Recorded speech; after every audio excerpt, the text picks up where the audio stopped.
O Show. This is the Big O Show.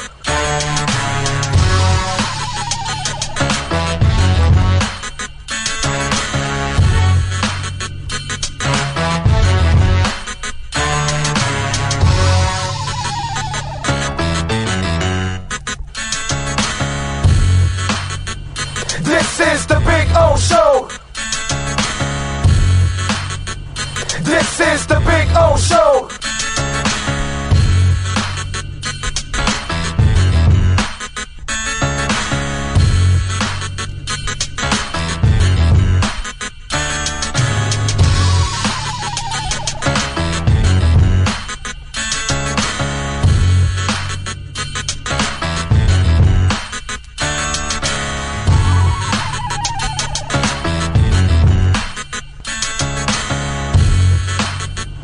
This is the Big O Show. This is the Big O Show. This is the Big O Show. This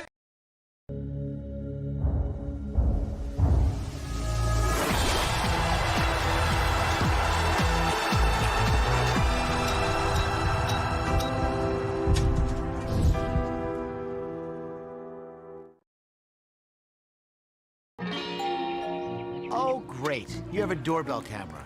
Now you have a front row seat to your house getting robbed. They're breaking into my house! Ooh, there goes the TV. I'm sure it'll turn up at the pawn shop. No, not the TV! Just because you can see them, that doesn't mean you can stop them. With Slogans, you get 24-hour monitoring, a free home security system, and professional installation. Plus, free doorbell camera, one that'll actually work for you. Get out of my house! Get out of the house! Call 1-800-ALARM-ME.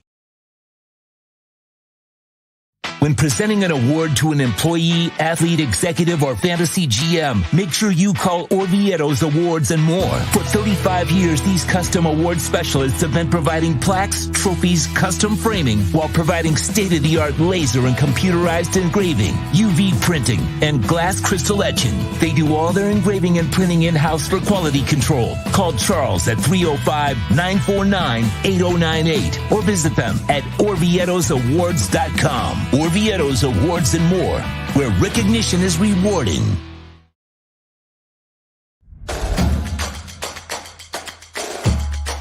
Welcome to Caneswear. New store, new items, same great experience. Family owned and operated since 2010, Caneswear has the latest merchandise from the Miami Hurricanes, Miami Dolphins, Florida Panthers, InterMiamiCF, and more. Come visit us at our store in Davie on University Drive, just south of 595, or online at caneswear.com. Caneswear, the spot Miami fans shop. With more than 62 years of litigation experience handling insurance disputes, Welton Rayom is committed to resolving even the toughest insurance claims quickly. At Welton Rayom, they don't get paid unless you win. They handle complex personal injury claims caused by the fault of another in both state and federal courts. They handle auto, trucking, motorcycle, slip and fall, and bicycle accidents. Call 954-966-4646. That's 954-966-4646. Welton Rayom can help.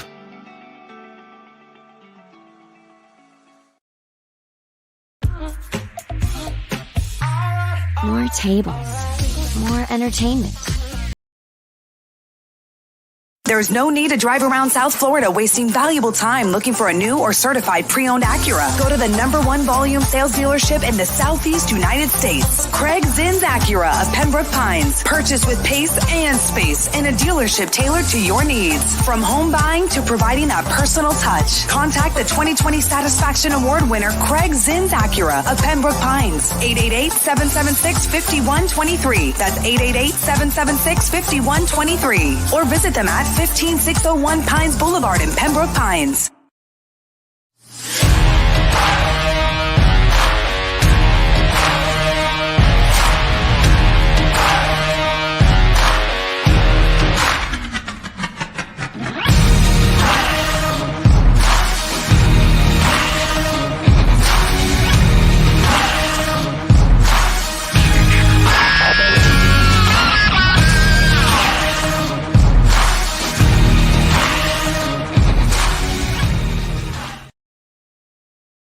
viewpoint statements or beliefs expressed on the following program by the host, guests, or callers are not necessarily the opinions of FantasyAccess.com, Media Group Inc. ownership, management, sponsors, or website. When it comes to South Florida sports teams, very few in the media have witnessed, lived, and covered it like the Big O. Let's start the program dedicated to your favorite South Florida teams with a passion that's unmatched. The Big O Radio Show is on. Here's the Big O. Alrighty, welcome aboard, live from Craig Zinn's Acura of Pembroke Pines. It is Friday. It is April 12th. See? And we are loving life. The one and only Sean Stanley is mastering the program and the entire platform. We are here at Craig Zinn's Acura of Pembroke Pines having some fun. We'll be out here for a couple of hours. Insiders Michelle Kaufman, Manny Navarro, and David Furones will join us today. We got Kane spring practice. We got Miami in turmoil. We've got David Furones fresh from a luau. There's all kinds of things, man, to talk about, of course. Yes. And maybe we even, speaking of things, man, we might talk about a little Stephen Marley also on the program, too. So, there's a lot of things here on the show that we could talk about too. And of course we are 8 days away from the halving, or a little less than that, as Bitcoin is hovering right between $70,000 and $71,000. In Japan, they're going to kick off the ETFs next week, which is going to be an absolute powder keg, dude.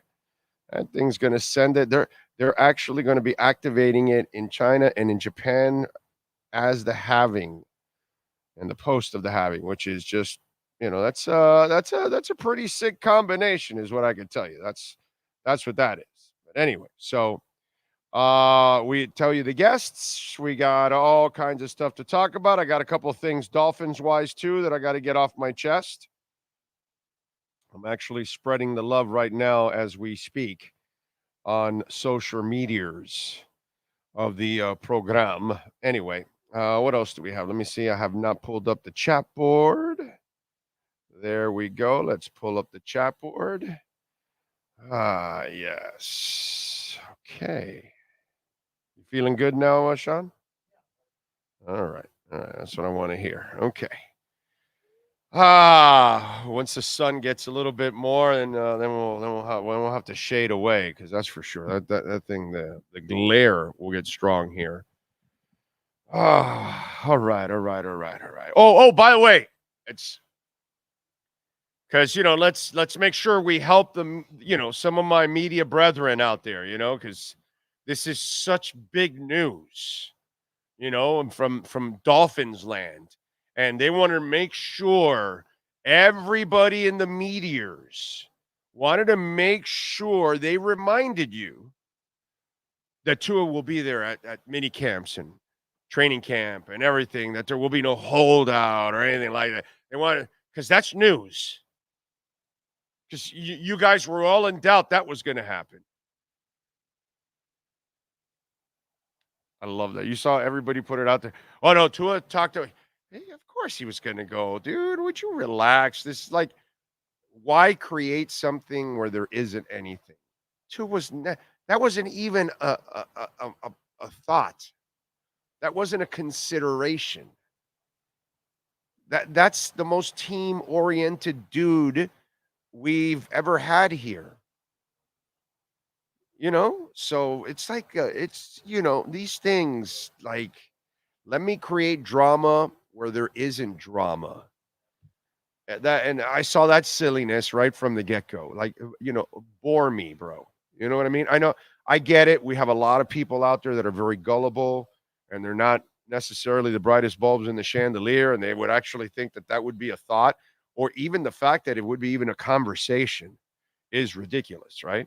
So whether you thought he was going to hold out, or even the bigger stupidity is, oh no, he should hold out. He should play hardball. No, dude, there's no reason for any of that. Everybody's good for everybody, and everybody is improving. What's up, baby? How you doing? Good. Anyway, so it's crazy. Make a big crap out of absolutely nothing, but it fills space. It'll get you a paragraph, and you didn't get any story. Nobody was going to give you anything, and so I just love that part right from the get-go. It's like, okay, dude, don't bore me with this crap that there was never even an issue or even a thought of it. You know what I'm saying? Anyway, a little roll call. Kyle Cockrell, I see, is number 1. Gus 1388. Jamie Zoria out in San Jose. He says, hopes everybody's doing well. Remember to smash that like button. That's right, folks. Hit it. Cosa Nostra's in. Do you think we stay at 21, or do you anticipate some movement? I think they'll stay at 21, because at 21 you can get a really good player. There's a lot of really good options, from a pass rusher to a defensive lineman, offensive lineman, and a tackle that you can get at that point. So no, I don't. I'm going to guess. I know it's really easy to say trade because it's Chris Greer, dude. Nobody trades more than Chris Greer. So it's not like it's a wild guess, but you could go either way with it because we're talking about Chris Greer. But if you want me to say it, I think they'll stay at 21 and they'll take the pick, and they'll take the player that they really like at that spot. I think the only way they trade is the scenario that you put out there. Oh yeah, if for some reason Bowers gets to that number, and you're like, all right, we got to go get the game. That's right. Yeah. Other than that, I mean, there's so many. Like you said, it's a very good. They'll have their pick at what they want for their positions. And the O or D line, they're going to be able to get an impactful player at 21. And the only thing is the crazy scenario that I gave you guys, that if Bowers drops a little bit more, then maybe they do something crazy and move up and use some of the picks from last year or something. What? Oh yeah, exactly. Michael Penix. So I'll say they stay. Okay. Captain Saki is in Tarpon Springs. Ray Sosa, Joseph, Dude 67, Giovanni, Steve Chapman, Miles Deep out in Vegas. Nice and early over there in Vegas. Horn Dog, Walter Olivares, Drago, I like it. Xavier Combs. Thank you all out there. Alexis, thank you. As always, appreciate you all out there. And don't forget to hit the subscription bell, those of you that are watching, so that way you can chime in and have some fun on the program. Man. Let's see what else. There's some stuff I want to get off my chest. By the way, great job by the Panthers last night. Why don't we get something to smoke here? Panthers got it done against the Columbus Blue Jackets last night, 4-0. It's their 50th win of the season. 50, 24, and 6 is the record. They were awesome. Reinhardt had his 54th goal of the season. Kachuk with his 26th. Bob, 25 saves. Bob's been absolutely phenomenal this year. I know he went into a little bit of a funk for a couple weeks ago. We were like, well, wait a minute. Do you go to Stellars? And because, that's the thing with Bob. Bob has been so good this year. He could win the Vezina Trophy. Okay, that's how good he's been.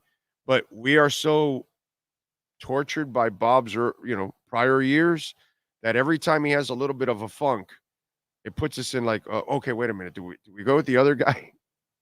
Lion. Do we go with the other guy? God, who's the other guy that we've had in the past? Drieger, right? Drieger. Yes, the kid that had the issues and went down. Now he's making it back. Exactly, all that. So every time he would go into some funk, we'd go into the other guy. You know what I'm saying? But last night, shutout, Got to give it to him. He's got a 2.46 goal against average, 912 save percentage. Give the Panthers, bro, a victory cigar. They deserve it. That was solid. Can't wait for the playoffs. It's going to be a lot of fun. Something yesterday too in hockey that Tua related happened. Yeah, Tua related. I'll get you thinking like always. But anyway, we'll get to that also on it. But we'll see. But great job by the Panthers. Saturday they take on Buffalo at 5:00 at Amerant Bank, and then Tuesday they're at Amerant Bank again, taking on Toronto to wrap up the season, and then we start the playoffs, baby. The best postseason that exists in all of pro sports is hockey. Okay. And hockey's not my favorite sport. It's like, third or fourth in line. So it's like, I can't even tell you that it's right up there, but when it comes to the playoffs, there's nothing like hockey playoffs, dude. They are the best. And our team is absolutely awesome. And they can be great because they've done it already this year. So now it looks like maybe they're getting their mojo back a little bit more. So, you go into a little bit of a funk, and now you climb out of it, and we'll see what happens now. Buffalo Saturday, Toronto Tuesday, and then we get ready for the playoffs. I can't wait, man. I'm really looking forward to it. We'll see what happens. What else? What else do we have? Marlins will get back their series they'll start with the Braves tonight. And then InterMiami tomorrow. So really locally, no other games yesterday to talk about. Wait a minute, though. You're telling me Tua is going to be at minicamp?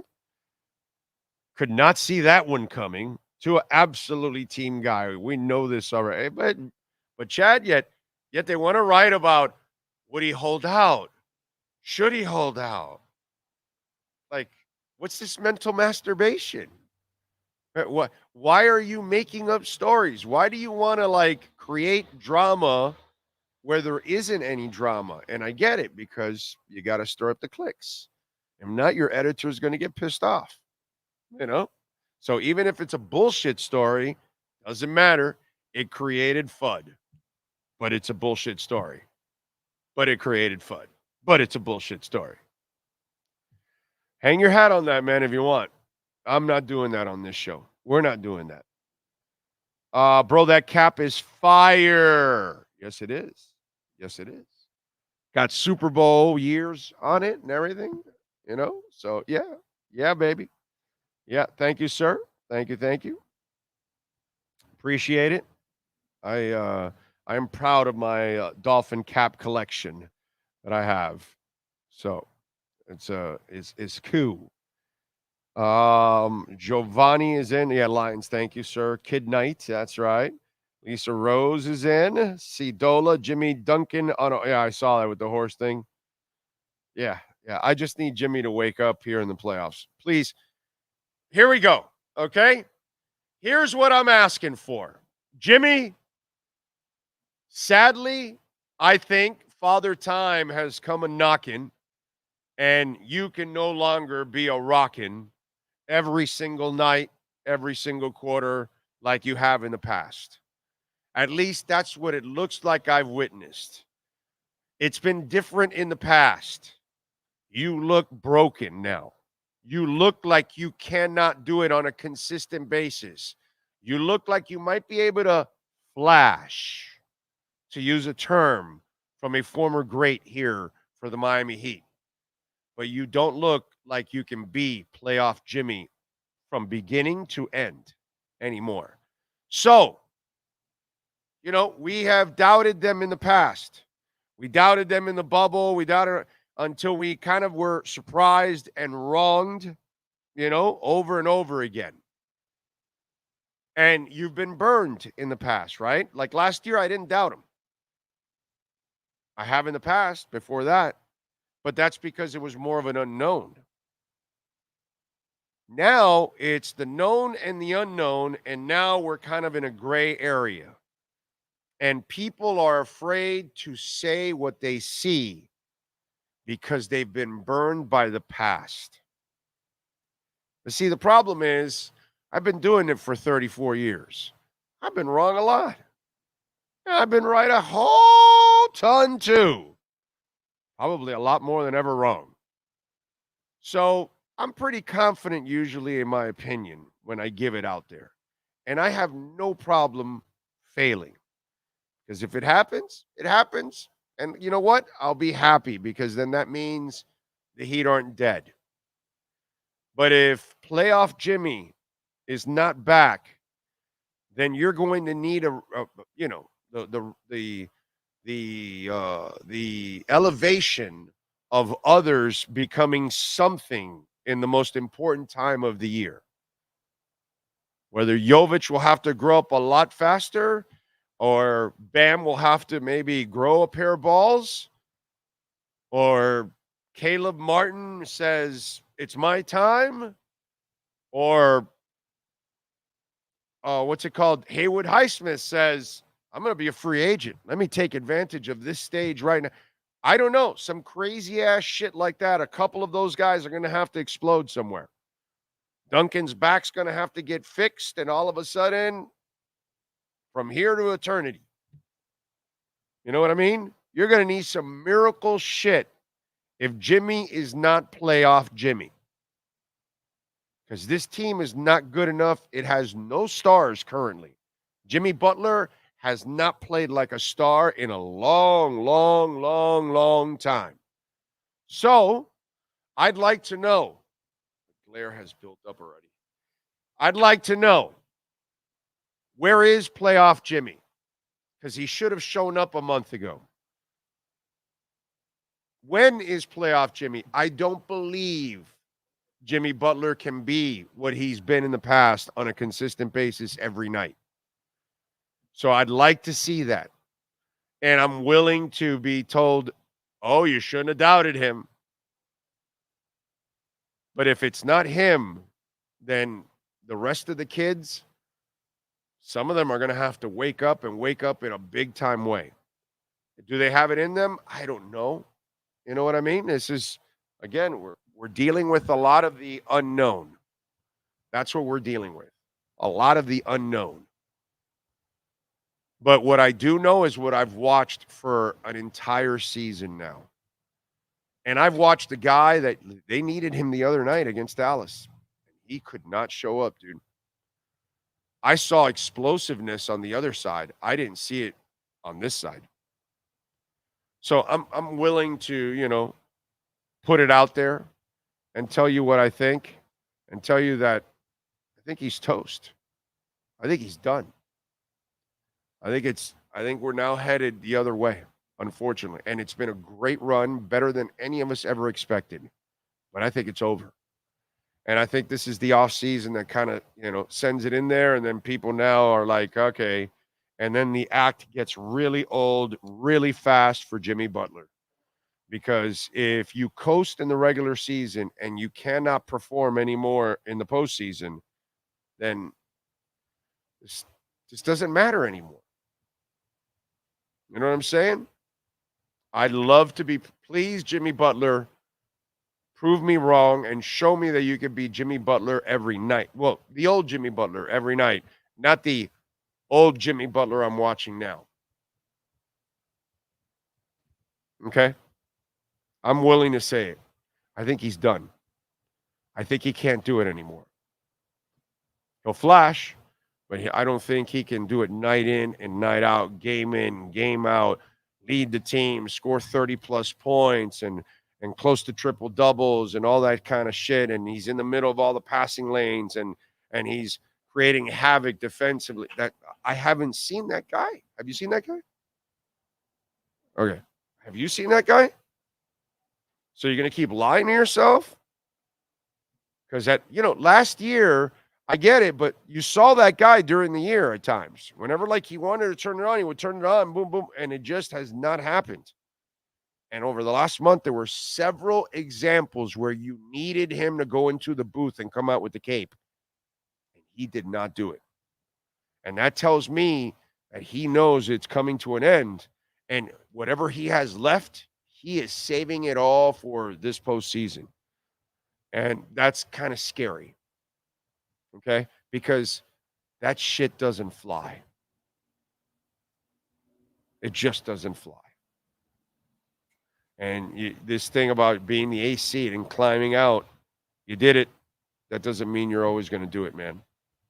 So, please prove me wrong. Please prove me wrong. But I don't see it at all. One-Eyed Jack is in. Ray Varnicus. Do you think Buffalo got weak? Oh, yeah, definitely. Dude, Ray, Mike McDaniel has zero excuses. Win the division. That's it. That's all I'm telling you. I don't care about anything else. That's all. You've been in the playoffs 2 years in a row. I'm giving you the pass because you've had an injury-riddled team your first 2 years getting to the playoffs.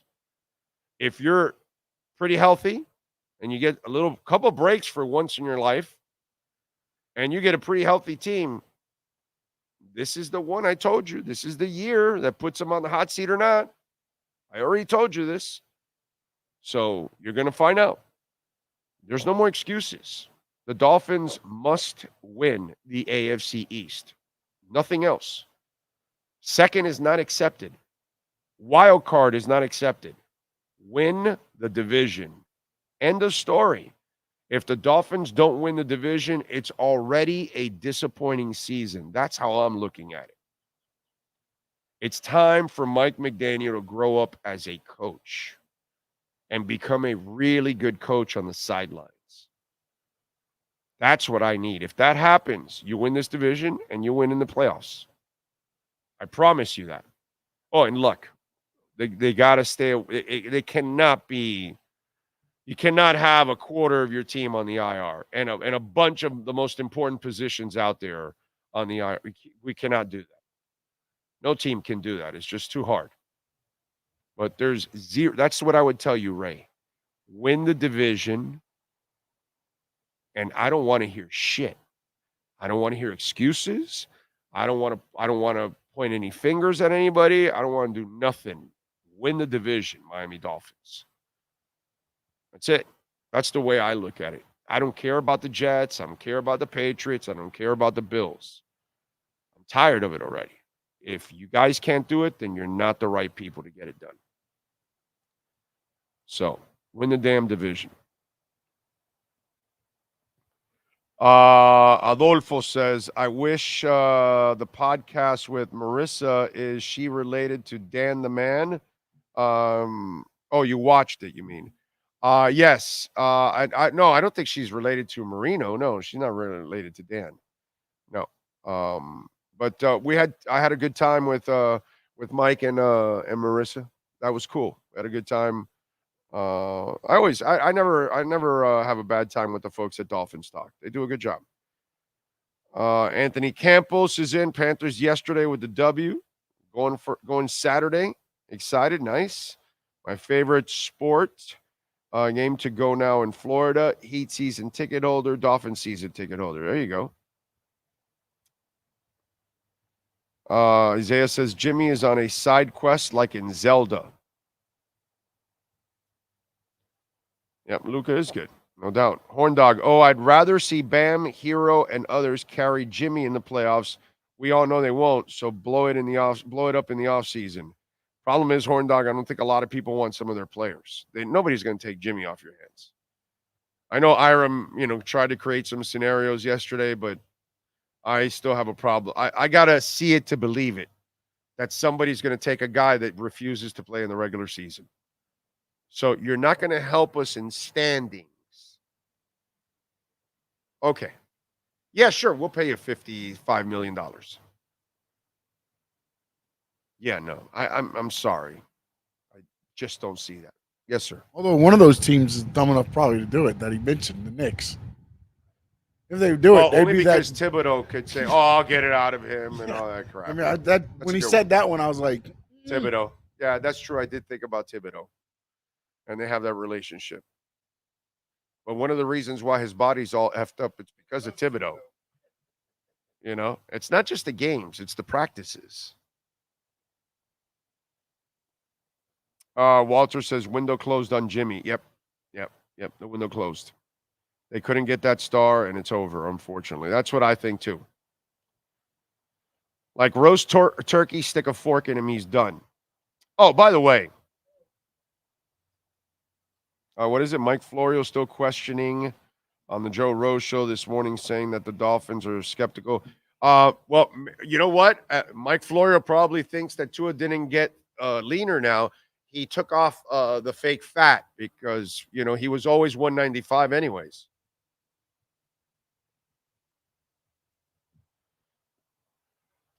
It's an off season. They got to make up shit, dude. You know what I'm saying? All right, so let's make this a segment on audio, and we should make it on video too. Okay? Because I'm being asked this a lot, Sean. I don't know. Have you been doing weight loss stuff on it? No, right? Probably. Like segments on weight loss that I've talked about. Have you done that? Okay. Because I've been asked like a shit ton. So let's get this over with, because I got to help people out and be honest and talk about all this stuff really quick, and I'll get back to sports. But as you all know, I've been fasting, and what I do is I don't eat for 20 hours, and then I eat my meals, two good meals in 4 hours, in a 4-hour window. Now, for those of you that are asking, how did I get to start fasting 20 hours? Well, what you do first of all is what I would suggest is don't eat for 8 or 10 hours. Most of you don't realize this, but most of us, especially those of us that definitely struggle with weight, when we're struggling with weight and all that, and we go through it, you're never 8 or 10 hours without food. Ever. You got a potato chip, or you got a Coke, or you got a snack, or whatever it is. Or you ate 2 meals within 10 hours. Okay? Most of us, the only way we can stay away from food in 10 hours is you went to sleep at 10 o'clock at night and you woke up at 10 in the morning. And so you slept 12 hours, and that was your chance to stay away, and you fasted for 12 hours because you were sleeping. But you ate right before you went to sleep. You know what I'm saying? So my point is, train your brain, okay? Go 10 hours without eating, and then you eat your next 2 meals in 14. Do it for a couple days. Then raise it to 11 or 12 hours, okay?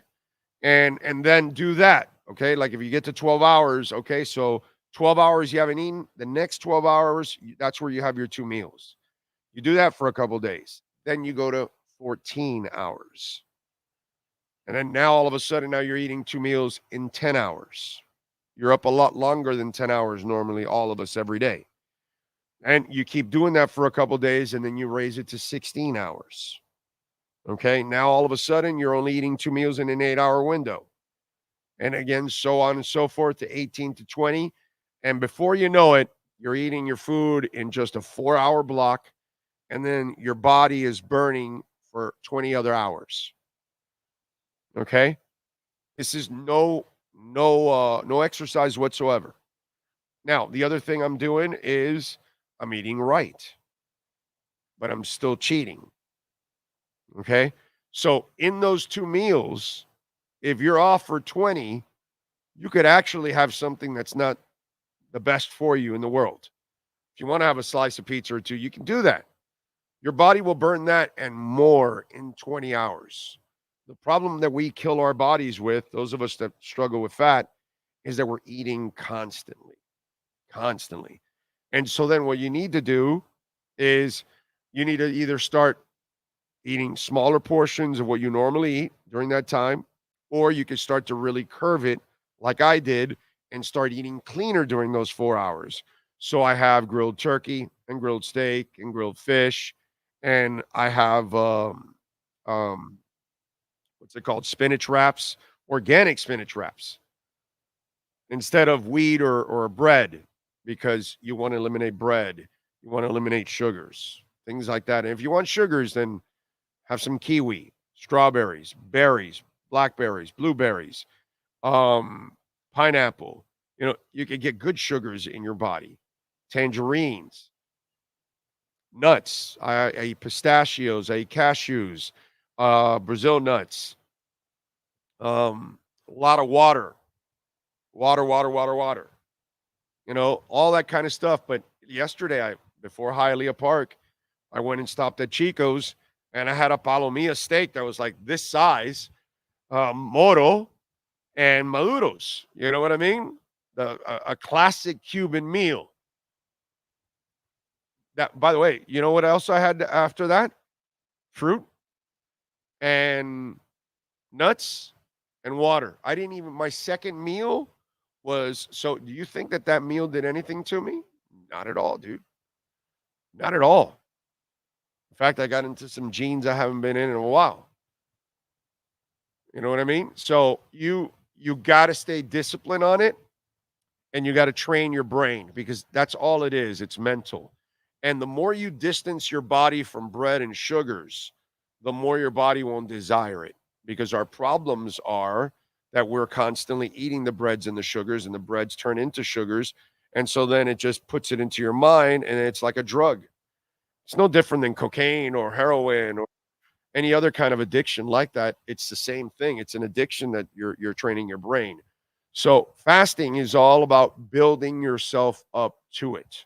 Because a lot of people are asking me what I'm doing for it. Now, the other thing I'm going to tell you is I'm not a physician, just like I'm not a financial advisor.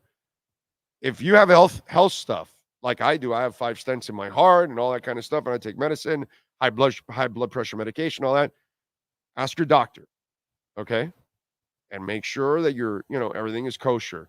But make sure you're eating right. You're eating good. And then the weight will fly off. Absolutely off.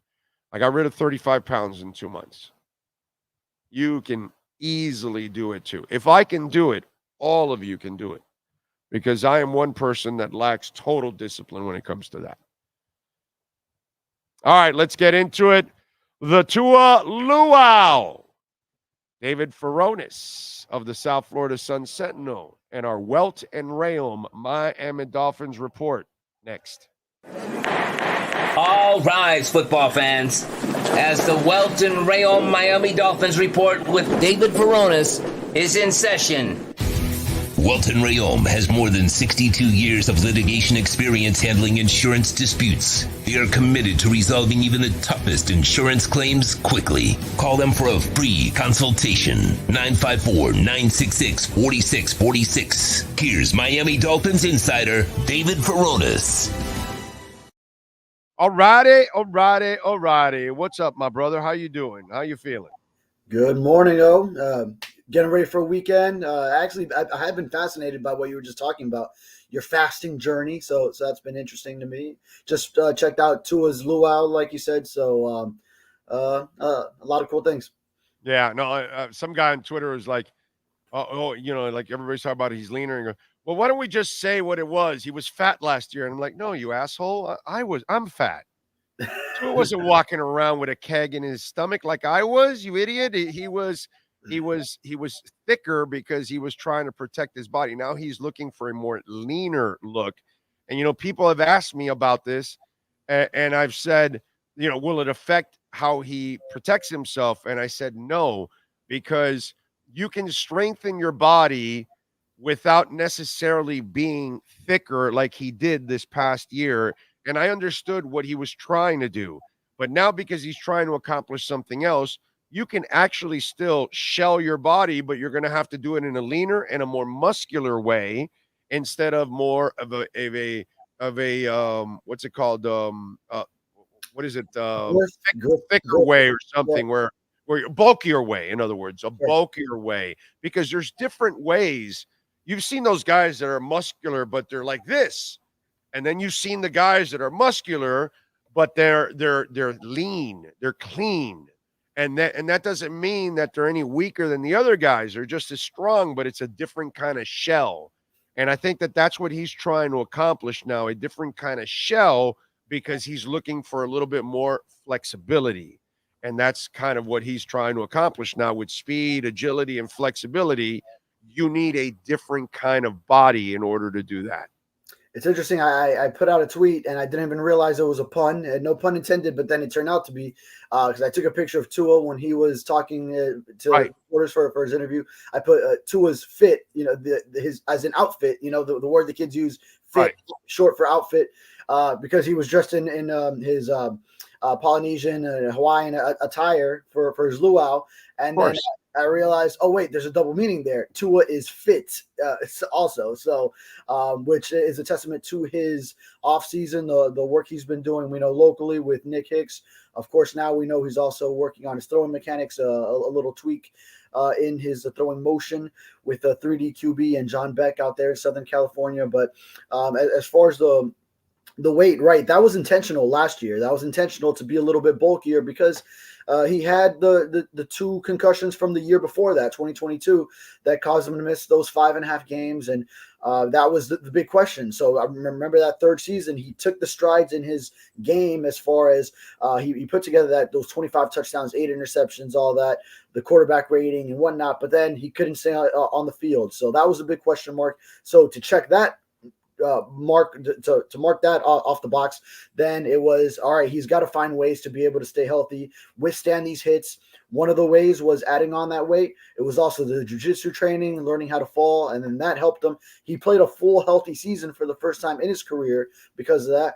And then now it's all right. Expand on that. You have your strength. Now let's also get you leaner at that strength where you can also maybe extend plays in the pocket, move, present more agility while you're back there, in addition to now protecting yourself better with a stronger body.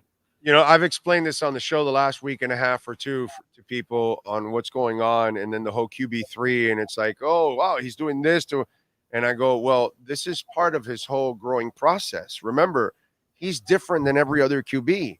He came into the league with a hip injury.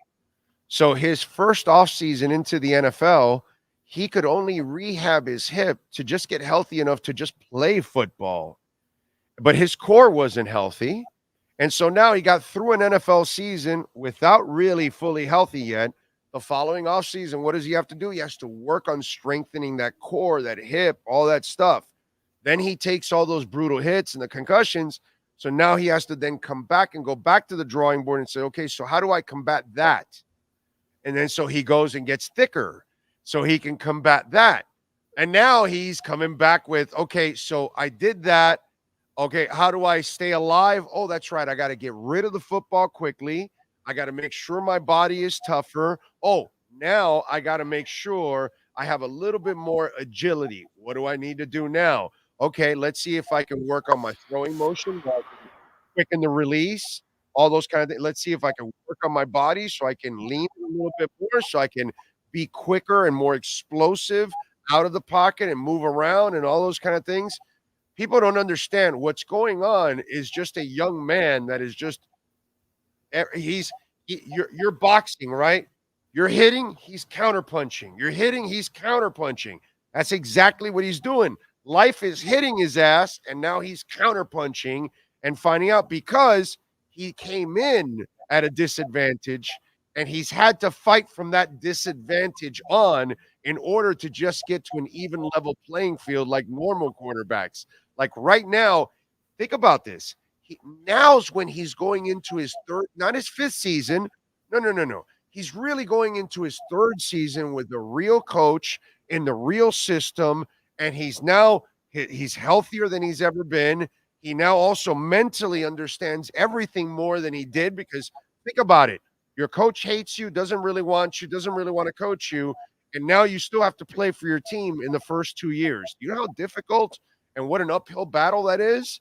It's almost impossible. He's really only had these 3 years to really naturally grow while he's overcoming all the physical stuff. I don't think people ever take a macro look at what he's doing and how he's building. And this is why I have zero freaking doubts that this guy will be great. Zero doubts, because he does everything that is necessary to be great, and he has great abilities. So once all this clashes, dude, once he knows coaches around the league and knows the defensive tendencies and he knows the players and all that kind of shit, and he's seen them over and over again, and once his body and he understands, it's all going to come together at one point, and it's going to be beautiful, dude. It's come together on pure ability and intelligence. Wait till it comes together on complete chemistry, and then I think people will see the real Tua. But I think it's just we're watching a young man grow and deal with every adversity along the way. Yeah. At the core of everything that you're talking about there is that hip. So he comes into the NFL with a very serious hip injury, like one that, okay, yeah, his rookie year, he showed up in, what was it, week 5 against the Jets, and then started games after that, week 6, whatever it was. Then Brian Flores put him in for Ryan Fitzpatrick as a starter. It goes on and on. Obviously, wasn't his first 2 seasons weren't everything that he was cracked up to be coming out of the draft as a quarterback prospect. But still won more than lost. Yes, Still threw more touchdowns than interceptions. So I mean, with all the adversity, injury, and everything, dude, the guy still was productive. You know. But what I'm going to get to is with that hip, then that obviously sets him back from a starting point as far as his career. So he's starting at not even what he was as a college quarterback. Now he is set back to a further point away from that mark. So then he's starting off from back there. He has those first 2 seasons. Really, it's still affecting him in the offseason, that offseason going into year 3. I remember writing about it and his offseason training that year, and how so much of what he was doing with Perform and Nick Hicks was that lower body is and generating, because everyone said, all right, his arm strength, this and that. Well, how he developed his greater arm strength was, which he already had to some extent, but not like the big arm quarterbacks. But then it was generating through the lower body. That's how you generate. It's not arm strength, but throwing strength. So expanding that, and then that at the core of that is really the hip. So then the lower body, that he strengthened the legs back then, and then the hip, and then now you're even seeing that, because in that tweak throwing motion, that hip is really thrusting, and there's an extra sort of oomph coming from the hip that's going to allow him to put a little bit more on his pass, going to allow him to maintain his mechanics and his throwing motion and get the ball out quicker, even when he's under pressure and about to take a hit. So that's going to be one of the big things that I think we'll see from Tua this offseason, going into his 5th year, as you say, 3rd year, where he's got the system, got the hip in the rearview mirror from college and all that. And I think what you said was very beautifully put, is just the willingness that he has to improve and hold himself accountable, do whatever he needs to do every offseason so that he can take whatever stride he needs to take, whether it's improving his throwing strength from generating from the lower body one offseason, then bulking up so that he can handle hits another offseason, getting leaner the next offseason, and fine-tuning his throwing motion. All these things, it just really shows the commitment that he has to his craft. Yeah, man. This kid's a pro's pro, dude. And to me, I think it's just going to get better and better. And by the way, I love how everybody wanted to do a quick, he'll be at mini camp. There'll be no holdouts. Come on, bro. I mean, why is this even a subject? Why is this even talked about? Why is 1 ounce of ink wasted on this shit? Like, we just talked about, this is the ultimate team guy. That was never a topic, bro. That guy was never going to hold out. There's no adversity. There's no animosity. There's nothing going on between the Tua and this organization. It's a marriage, bro. It's just in June, bro. You'll all get the numbers in June. It'll happen. It's not a big deal. Yeah, I never even really saw that as something. It wasn't on my mind too much. I didn't think he would actually miss any OTAs. But Mike McDaniel had already said that at owners' meetings that he expects him.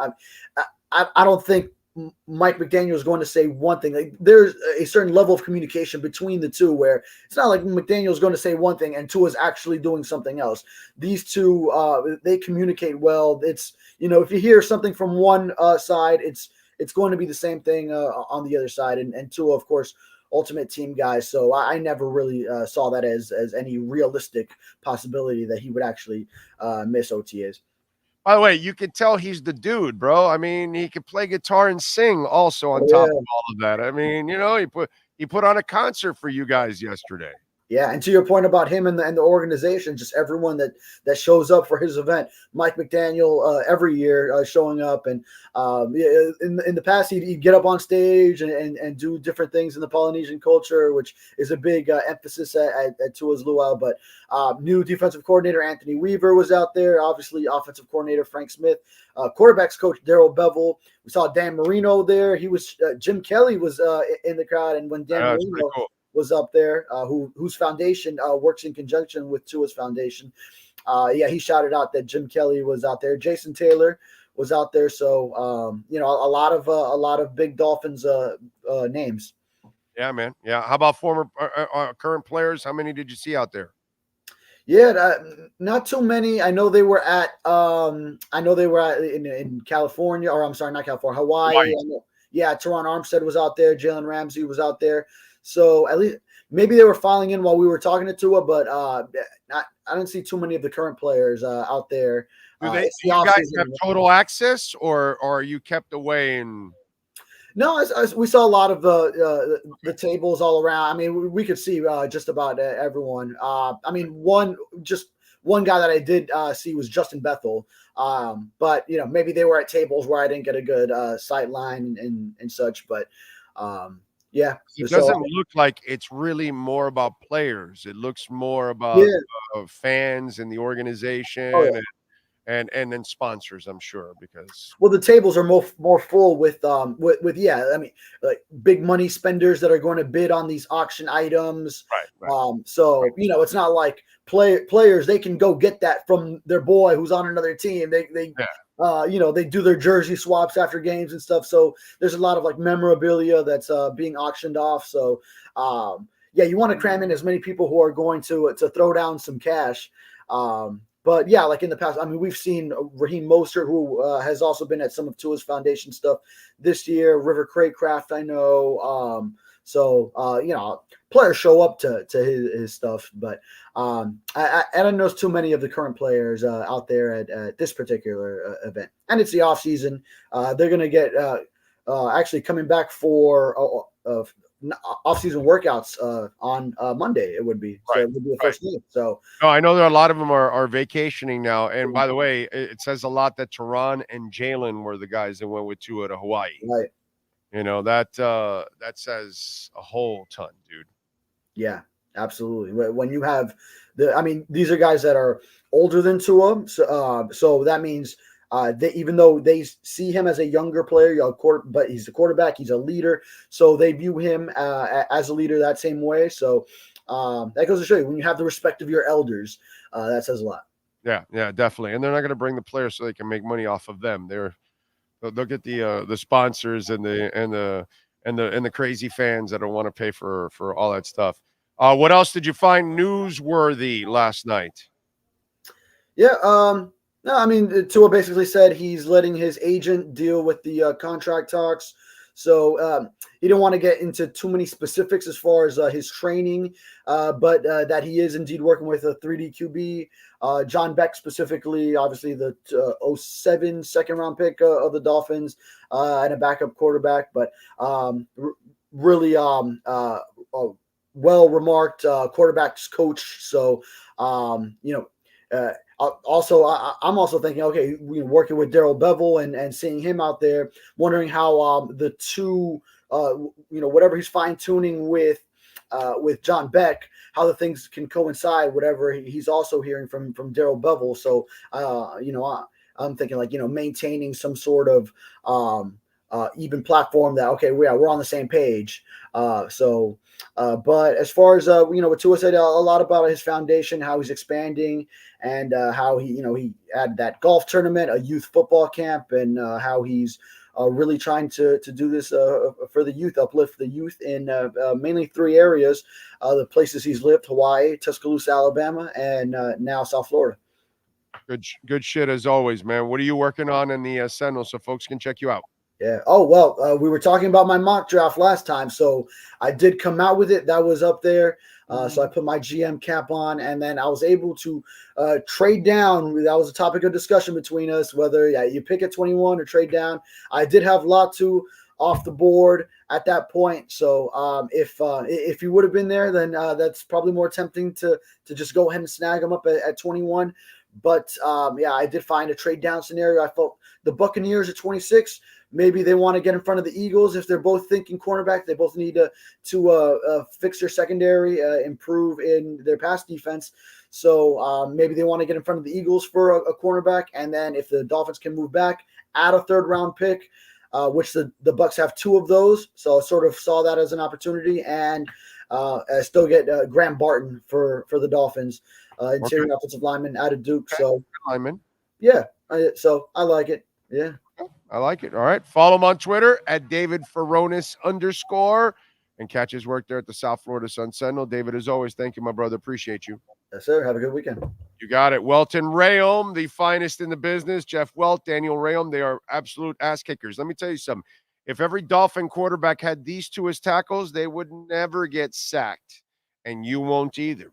Okay. And the laws nowadays, when it comes to hurricane coverage and all that kind of stuff, as you've noticed, we kind of lost some leverage here, and companies are bailing on us and all that kind of stuff. Well, that's because, our governor did not give us the best breaks on that one. I would say the companies got the breaks and not us. So now the best way we defend ourselves when we do have to make a claim and when something does happen, you got to call your lawyer first and foremost before you call the insurance company, and you got to have the right lawyers, because if you don't have the right lawyers, you are going to pay double. Welt and Rayom, I've seen it firsthand. They did it for us. 954-966-4646. Bankruptcy, personal injury, homeowner property damage, condo damage, criminal defense, business owner claims, commercial litigation. They can help you. They're in Hollywood. 954-966-4646 for Welt and Rayom. This has been another session of the Welton Rayom Miami Dolphins Report with David Furones. At Welton Rayom, they don't get paid unless you win. They handle complex personal injury claims caused by the fault of another in both state and federal courts. They handle auto, trucking, motorcycle slip and fall, and bicycle accidents. Call 954-966-4646. Welton Rayom can help. Right. Bitcoin hanging around the 60, still between 69 and 70. It was a little bit over 70. Now it's in the low 69 because it's down now almost 1%. So we'll see. I would imagine, let me see. I did not look. I would imagine the markets are doing crappy. Oh, yeah, no wonder. The Dow is down 411 points. The S&P is down 61 and the NASDAQ's down 1%. That's why. Yeah, things are bad in the stock market right now. Okay, I see. Bad day today in the stock market. Anyway, let's see. What else do we have going on? Let me see the chat board here. Big O top 5 places to which sport. What? Top 5 favorite places to which sports at where you sit back and enjoy. Also favorite food. Trying to find more Miami spots. Oh, top 5 favorite places to watch sports, right? Where you sit back and enjoy. Oh, man. I still enjoy Boat Campers. I enjoy Flanagan's. Sports Grill. Walk-ons. Walk-ons is great, dude. Walk-ons is super comfortable, really wide. I mean, there's a lot of sports bars, man. It all depends on what you need. You know what I'm saying? That one's hard because we're all different. Like some people like neighborhood sports bars, right? They're like I could go to the Loggerhead, which is the Flanagan's in the Grove. You ever been to that one? No. It's like a tight one, you know. I love it, dude. You know, I love that one. And I know they have the outside part where the liquor store is now and all that kind of stuff where it used to be. I know that they've modernized it and all that kind of stuff. But what I'm saying is the old one, it didn't matter to me. You know, I was happy with it. I love being at bow campers. I like the wideness. I love walk-ons. I have walk-ons right by my house, and it is glorious, dude. So it all depends on what you're looking for, what kind of style you want.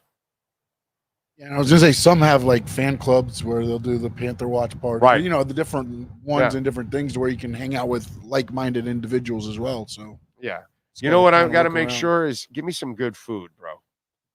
Give me TVs and good food and good service, and I'm all right.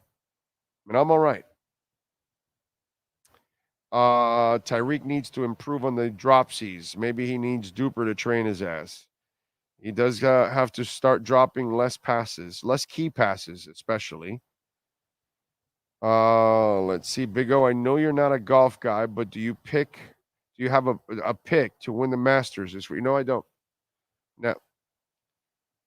Very casual watcher of it. Not really like a huge golf guy. I like being at the event. That's my favorite part. That's when I really enjoy golf, when I'm there live. On TV, I just don't enjoy it nearly as much. Thank you, Crypto Fins. I appreciate it. Cap for Life says, we've had Chan Gailey, Charlie Fry, 2 offensive coordinators with Flores. Now you have Bevel and Beck trying to unlock Tua. That's one hell of a combination to unlock. Cap for Life, bro. First of all, Chan Gailey was here more for Fitzpatrick than anything else. Really, to be quite honest. And then if you think Charlie Fry was really an offensive coordinator, a guy whose experience was 7-on-7s in high school, you're not very bright for that. You know what I'm saying? And as for Bevel, it's Bevel and McDaniel, and the guy's been in the MVP race the last 2 years. I think it's kind of been unlocked already. What you're doing now is kind of fine-tuning. But again, my brother, the negativity and the, bias is read right through that entire statement. That's all. Your ignorance, right? And your stupid ass comments because you consider Charlie Fry some kind of a coordinator. You're a dumb mofo. Okay? Like, I lost all respect for you in that conversation when you put respect on Charlie Fry.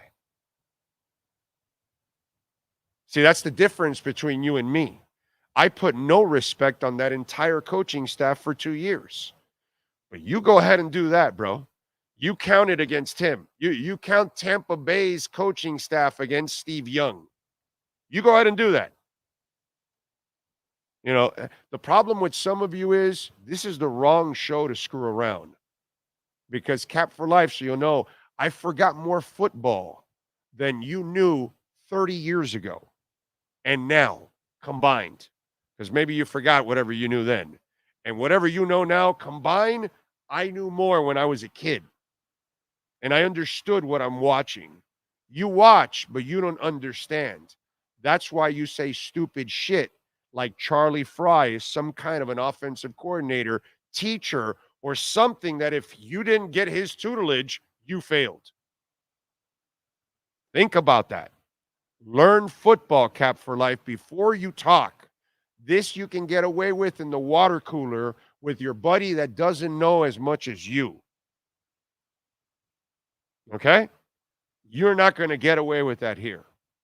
We will expose you for stupid-ass comments like you think Charlie Fry is actually something. Just for that, I should block you. Okay? Because that is really stupid.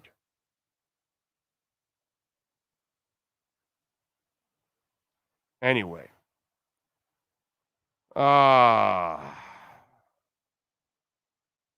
he could be a Charlie Fry, a QB coach at FAU, and what are they winning? They're winning anything at FAU? How'd they do last year? They got 5 wins? Yeah, he's really tearing it up. Charlie Fry. This can be a huge year for Tua if he can, if Tin Cup can stick to the run more and develop. Yes, would be nice. Health too, bro. He's got to get better, and they got to get healthy. But it certainly ain't Charlie Fry. Holy shit. That's like blaming the offensive lineman early on for Pepe Le Pew. What? Not good for FAU? Oh, they're holding tryouts? Okay. Yeah, you mean so Charlie Fry doesn't have so they're fried. So they're Charlie Fried. Okay. They're Charlie Fried. Charlie Fry. Charlie Fry. Oh my God. Where'd Charlie Fry play? 4 wins.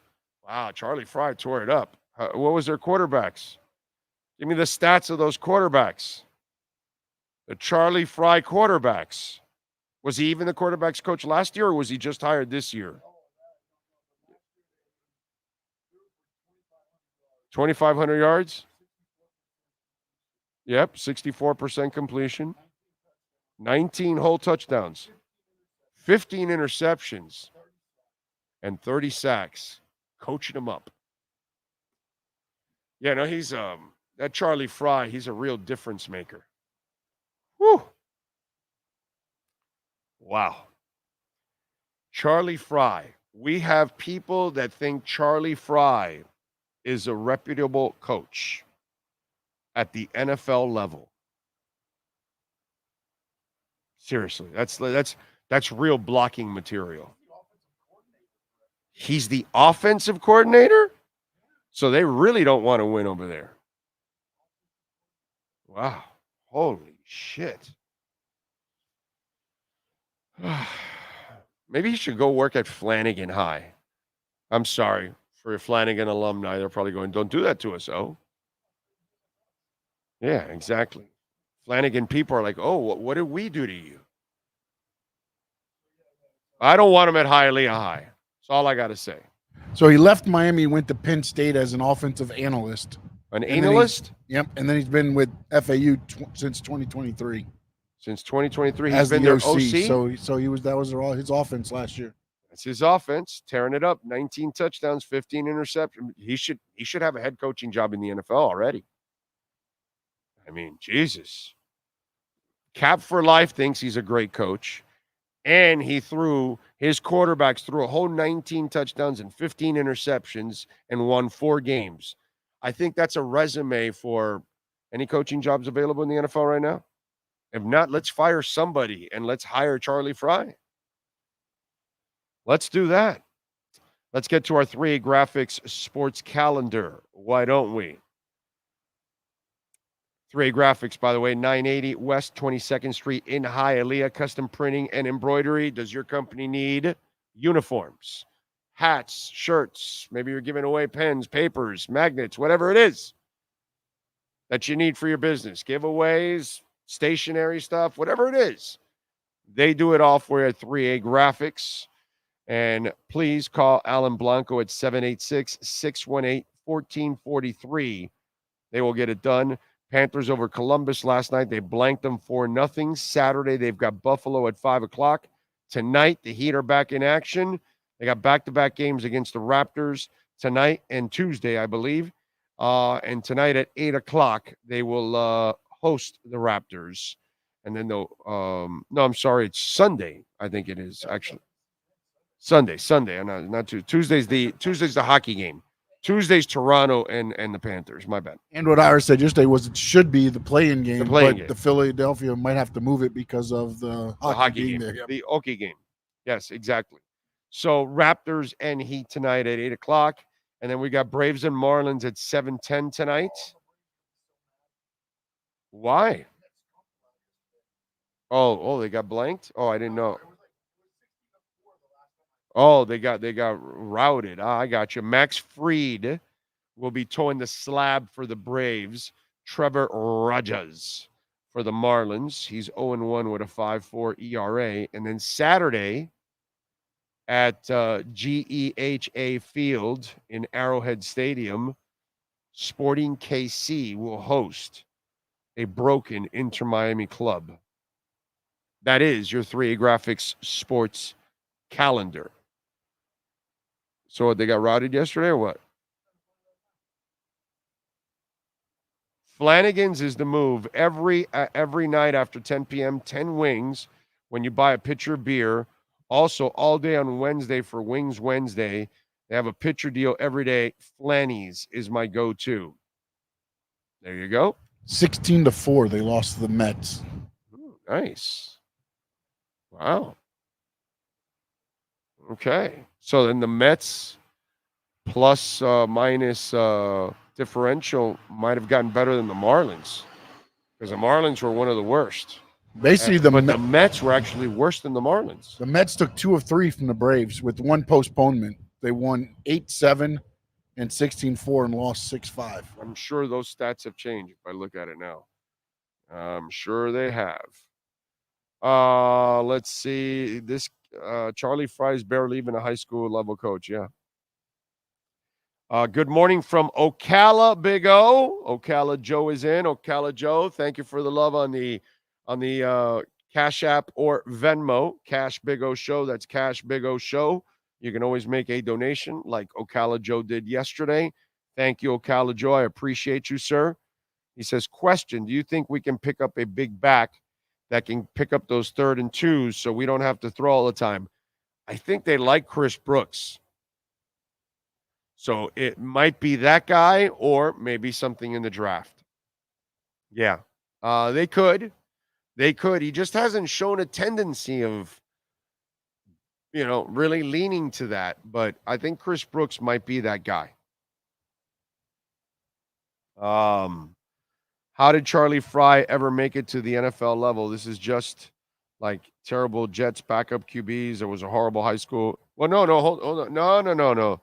Ray, hold on a second. Charlie Fry was not a bad college quarterback. I want to say he went to Akron. And he actually had a pretty good year, if I remember correctly, because I want to say Charlie Fry also had a good week in the Senior Bowl. He might have been one of the MVPs in the Senior Bowl game. Can you look up like his bio and all that? And then he had some moments for the Bears as a quarterback. He wasn't a good quarterback.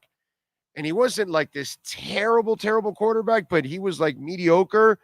But he was that mediocre quarterback that a couple of times like surprised you with half decent games. Charlie Fry was, you know what I'll call Charlie Fry? A gamer. That's what I'm going to call Charlie Fry. A guy that really didn't have the ability you needed, but he had enough smarts that he wasn't terrible. I'm not going to kill the guy as a player, dude. I remember him as a college guy and all that. Go ahead. Can you fill me in? Let me see what I remember. He played 4 years at Akron, 2001 to 2004. And again, it's the stats. It says he holds the records at Akron, the school records, in the following: attempts was 1,436, completions was 913, percentage 63.6, 11,049 yards, 64 touchdowns, 32 interceptions.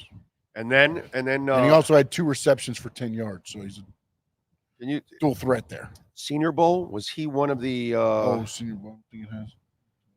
Just right after his college, did it say anything about his Senior Bowl or something? I want to say he might have been one of the MVPs and everything. Like, he had a good Senior Bowl week and everything.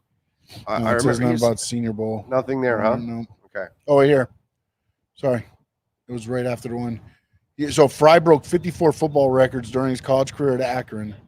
After redshirting, Fry won the MVP award at the 2005 Senior Bowl in Mobile, Alabama.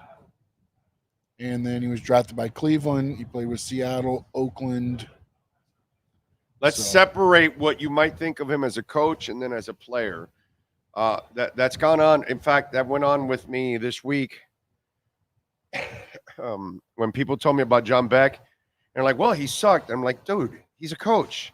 Has nothing to do with player. Like, people approach me with that shit, and it's like, yo, let's compartmentalize here. Another word we like to use on this show, right? Let's separate church and state here, okay? So let's be objective. Let's call shit the way that it's supposed to be called. Let's be accurate, okay? I know Charlie Fry is a player, and he was a gamer, bro.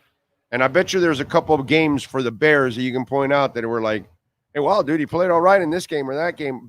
If there's a Bears fan watching right now, they probably can remember a couple of games that are like, no, dude, I know he wasn't great, but there were a couple of games that he actually did all right, and that kind of shit. It says he's Cleveland, Seattle, and Oakland. Oh, Cleveland is what it was? Mm-hmm. Okay. Yep. You got Cleveland, which... Wait a minute. Well, hold on a second. You sure he didn't play for the Bears? It says Fry was selected 3rd overall in the 2005 NFL draft by the Browns. Okay. And then on September 11th, he was traded to the Seahawks for a 6th-round pick. Oh, no, I'm thinking Kyle Orton, not Charlie Fry. That's Kyle Orton. Yeah. No, I know Orton was there. And then he went Fry. I'm thinking. And then he was a free agent with the Raiders, which he ended up beating out Jamarcus Russell. Yeah, for the starting position. He's a weird dude. He wasn't a great player. He wasn't a good player or anything like that. But there were little moments that Charlie Fry was like a gamer. You know what I mean? And so he wasn't ever going to be great at the NFL level. He just wasn't going to be great at the NFL level. But he was a backup that you hope once in a while he came in and he saved your ass. But he wasn't a bad college player. He wasn't bad. It's just let's not trash the guy as a player when he did all right, man. He wasn't terrible. He did a lot better than I ever would, But as a coach, he wasn't ready to coach NFL quarterbacks and all that. He wasn't ready for that, dude. He wasn't ready for that. Huh? Yeah, Tua. Yeah. He had a little experience with Tua from the 7-on-7s experience and all that. Yeah, because somebody in the chat's asking, well, how did he make it up?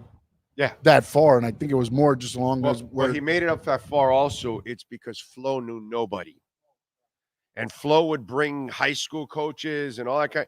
He had no. Remember, one of the things, if you followed our show for years now, decades, okay, I've walked you through all these mistakes before it happens. Okay. Because I've told this story before, and some of you will, because you get educated and you learn and you get better as a sports fan. Cap for life. You need to watch, bro. You need to watch here and pay attention. You might learn something, dude. Kind of like, the Fat Albert. Hey, you might learn something. All right, so here you go.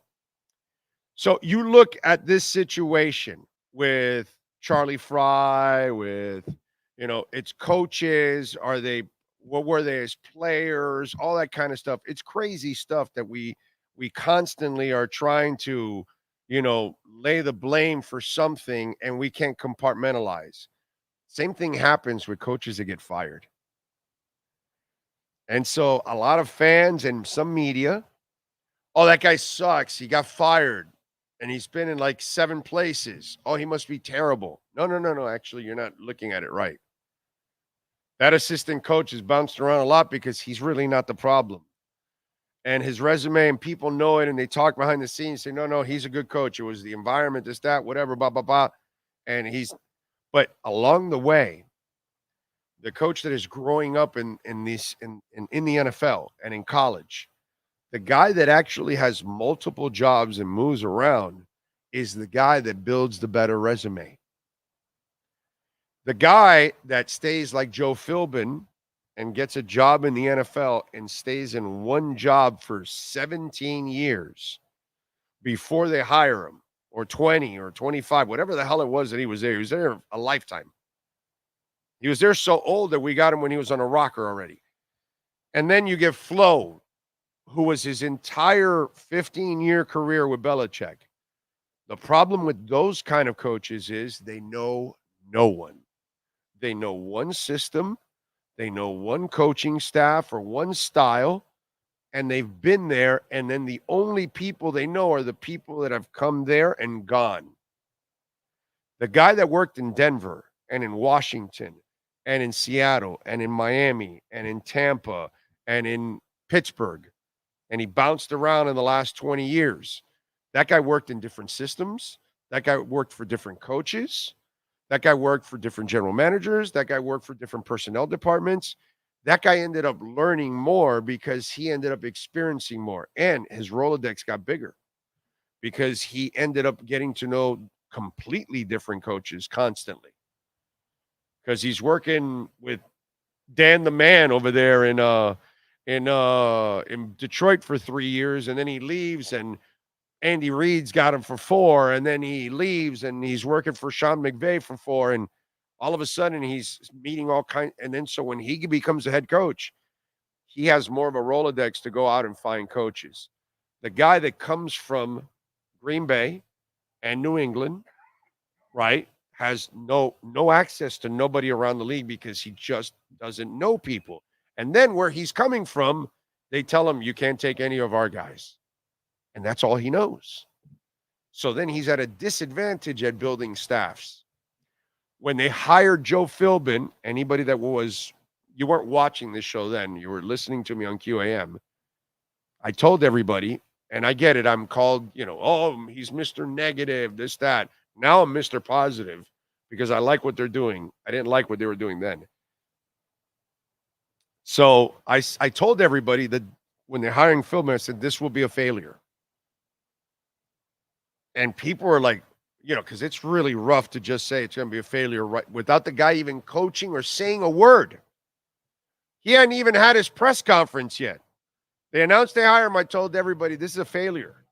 I knew a lot of people in the Packers building. And they told me, first of all, you should have hired Tom Clements if you're going to take somebody, because he's the one that really works for quarterbacks. And then they told me he knows nobody. He won't be able to take anybody from us. So that's exactly what I told Dolphin Nation. I said, this guy's going to be a failure. He doesn't have enough, and he won't be able to build a staff. When they hired Flo, I liked his coaching, demeanor. But the one thing that stood out as his time wore on, could he build a staff? He couldn't build a staff. He didn't even get Chan Gailey. Cap for life, like he doesn't know that. But it's the front office that got him Chan Gailey. From the prior connections that Chan Gailey was here before because there were ties here before. There's a lot to this game, man. And there's a lot of layers to it, and you've got to understand it. If not, you'll sit there and you'll start throwing darts and hitting the wrong spots, like Cap for Life. Oh, you mean Tua failed with Charlie Fry as a coach? And it's like, really, dude? And remember the offensive line struggles, I would tell you, well, Pepe Le Pew's coaching them.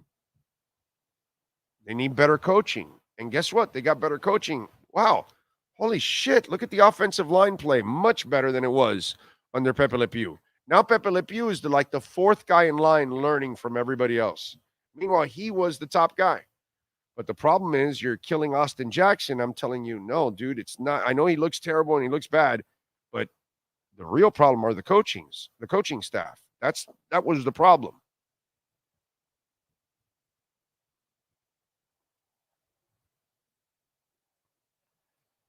All right.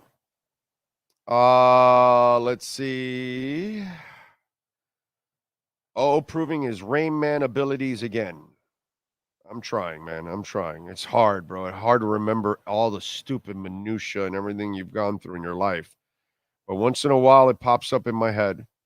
Charlie Fry's a good dude, but saying Tua benefited by having him around the flow is fictitious. Oh, you said it. Tua last 2 years, MVP combo, should have validated he doesn't need CF. I know that. Of course not. But it's like, to call Charlie Fry a real coach, it's like, you're not an intelligent fan, and it shows your bias. You just want anything, you want to make anything to make Tua look bad in your eyes, to justify that, a guy like Cap for Life doesn't like Tua. That's all. Oh, I was O's intern then. What a time. The man in the box era. Yeah, that's right. Man in the box. Little Alice in Chains. Love it. Love it. Love it. Love it. Huh? Manny's at 11:30. Manny's at 11:30 and Michelle at noon. And Stephen Marley is Saturday, May 4th And if you want to come join at the Seminole Center, it is a beautiful outdoor facility. You get to see 8-time Grammy-winning Stephen Marley, 45 years in the business.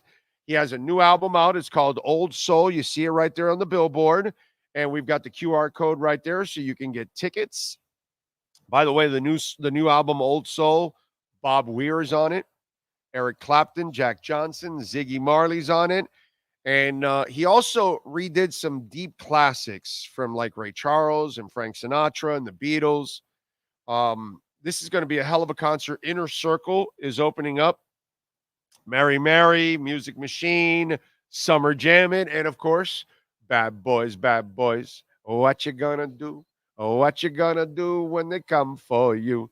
So I can't wait. I'm going to have some fun Saturday, May 4th. It's at the Seminole Casino Hotel in Immokalee. So for those of my friends that are in Palm Beach County and in Martin County, great opportunity. We are going to give away a pair of tickets here on the show. So be listening, but make sure if you want to get your tickets, and I will see you there for the Stephen Marley concert because I am going to go out there with the wife. Hell, by May 4th, let's see, we're down around 35 pounds right now. So I would say maybe by May 4th, maybe down another 7, 8, 9 pounds.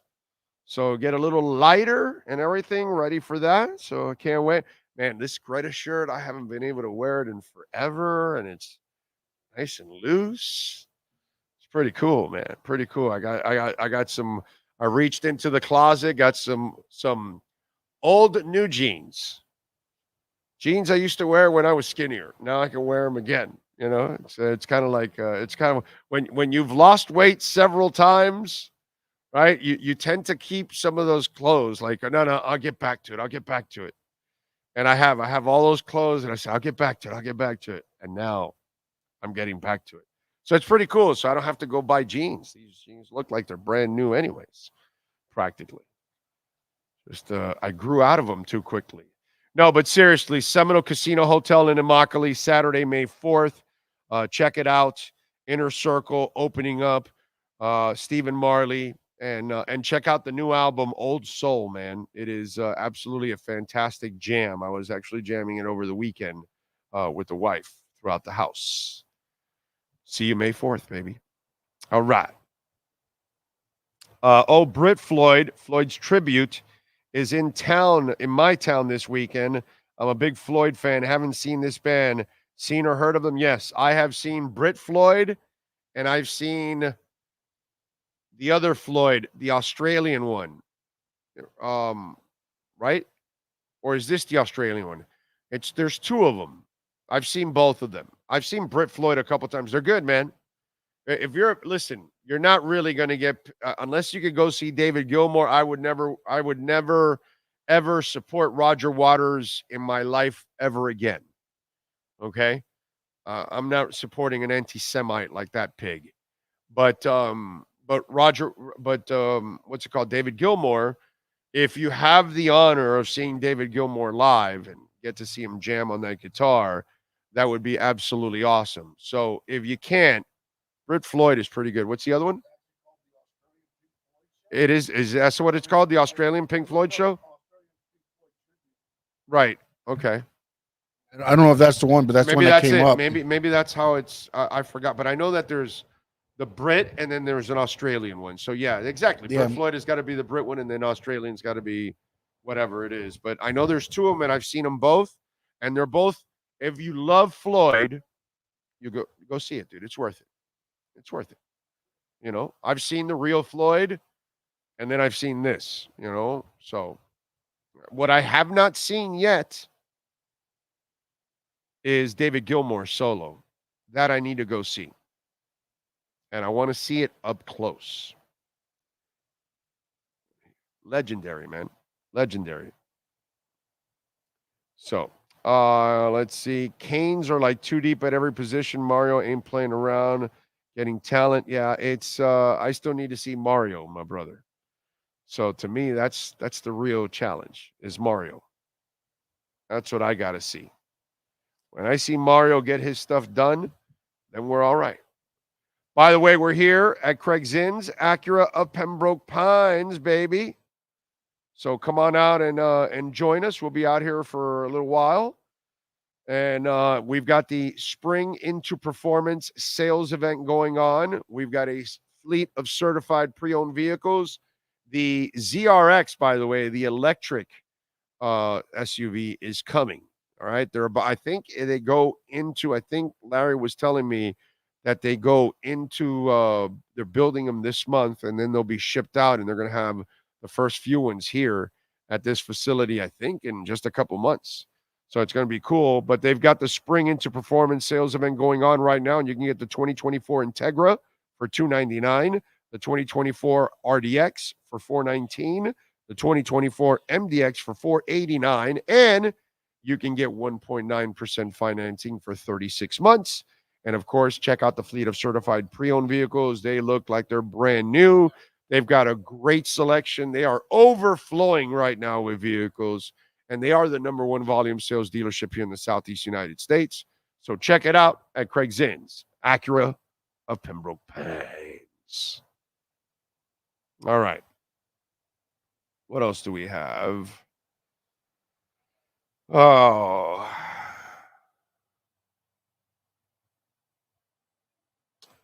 You know, I told you earlier about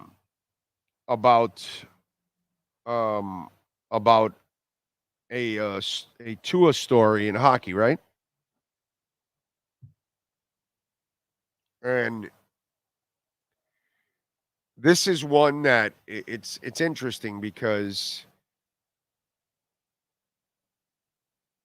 in life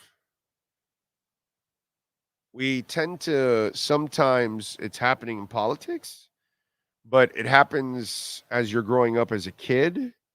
It happens when you're in school, peer pressure, and, you know, people want to influence you and lead you to do things. And they enlighten you in something, they educate you in something, and you believe in this and you start doing this or that, right?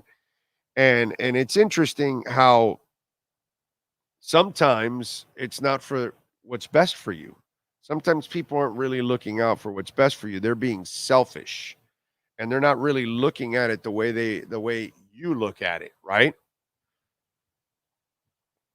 Yesterday, Sidney Crosby crossed another milestone. He had an assist for a game-winning goal, and he became the 14th player in NHL history to reach 1,000 assists. And then the 3 points last night he also had put him in 10th place on the all-time scoring points list at 1,591, which he just passed Phil Esposito. Next up on the list is number 9, Joe Sakic, at 1,641. Why does this have anything to do with Tua? Because Sidney Crosby suffered at least 4, 5, 6 concussions in his career. I think documented it's somewhere in the 4 or 5 area. Okay?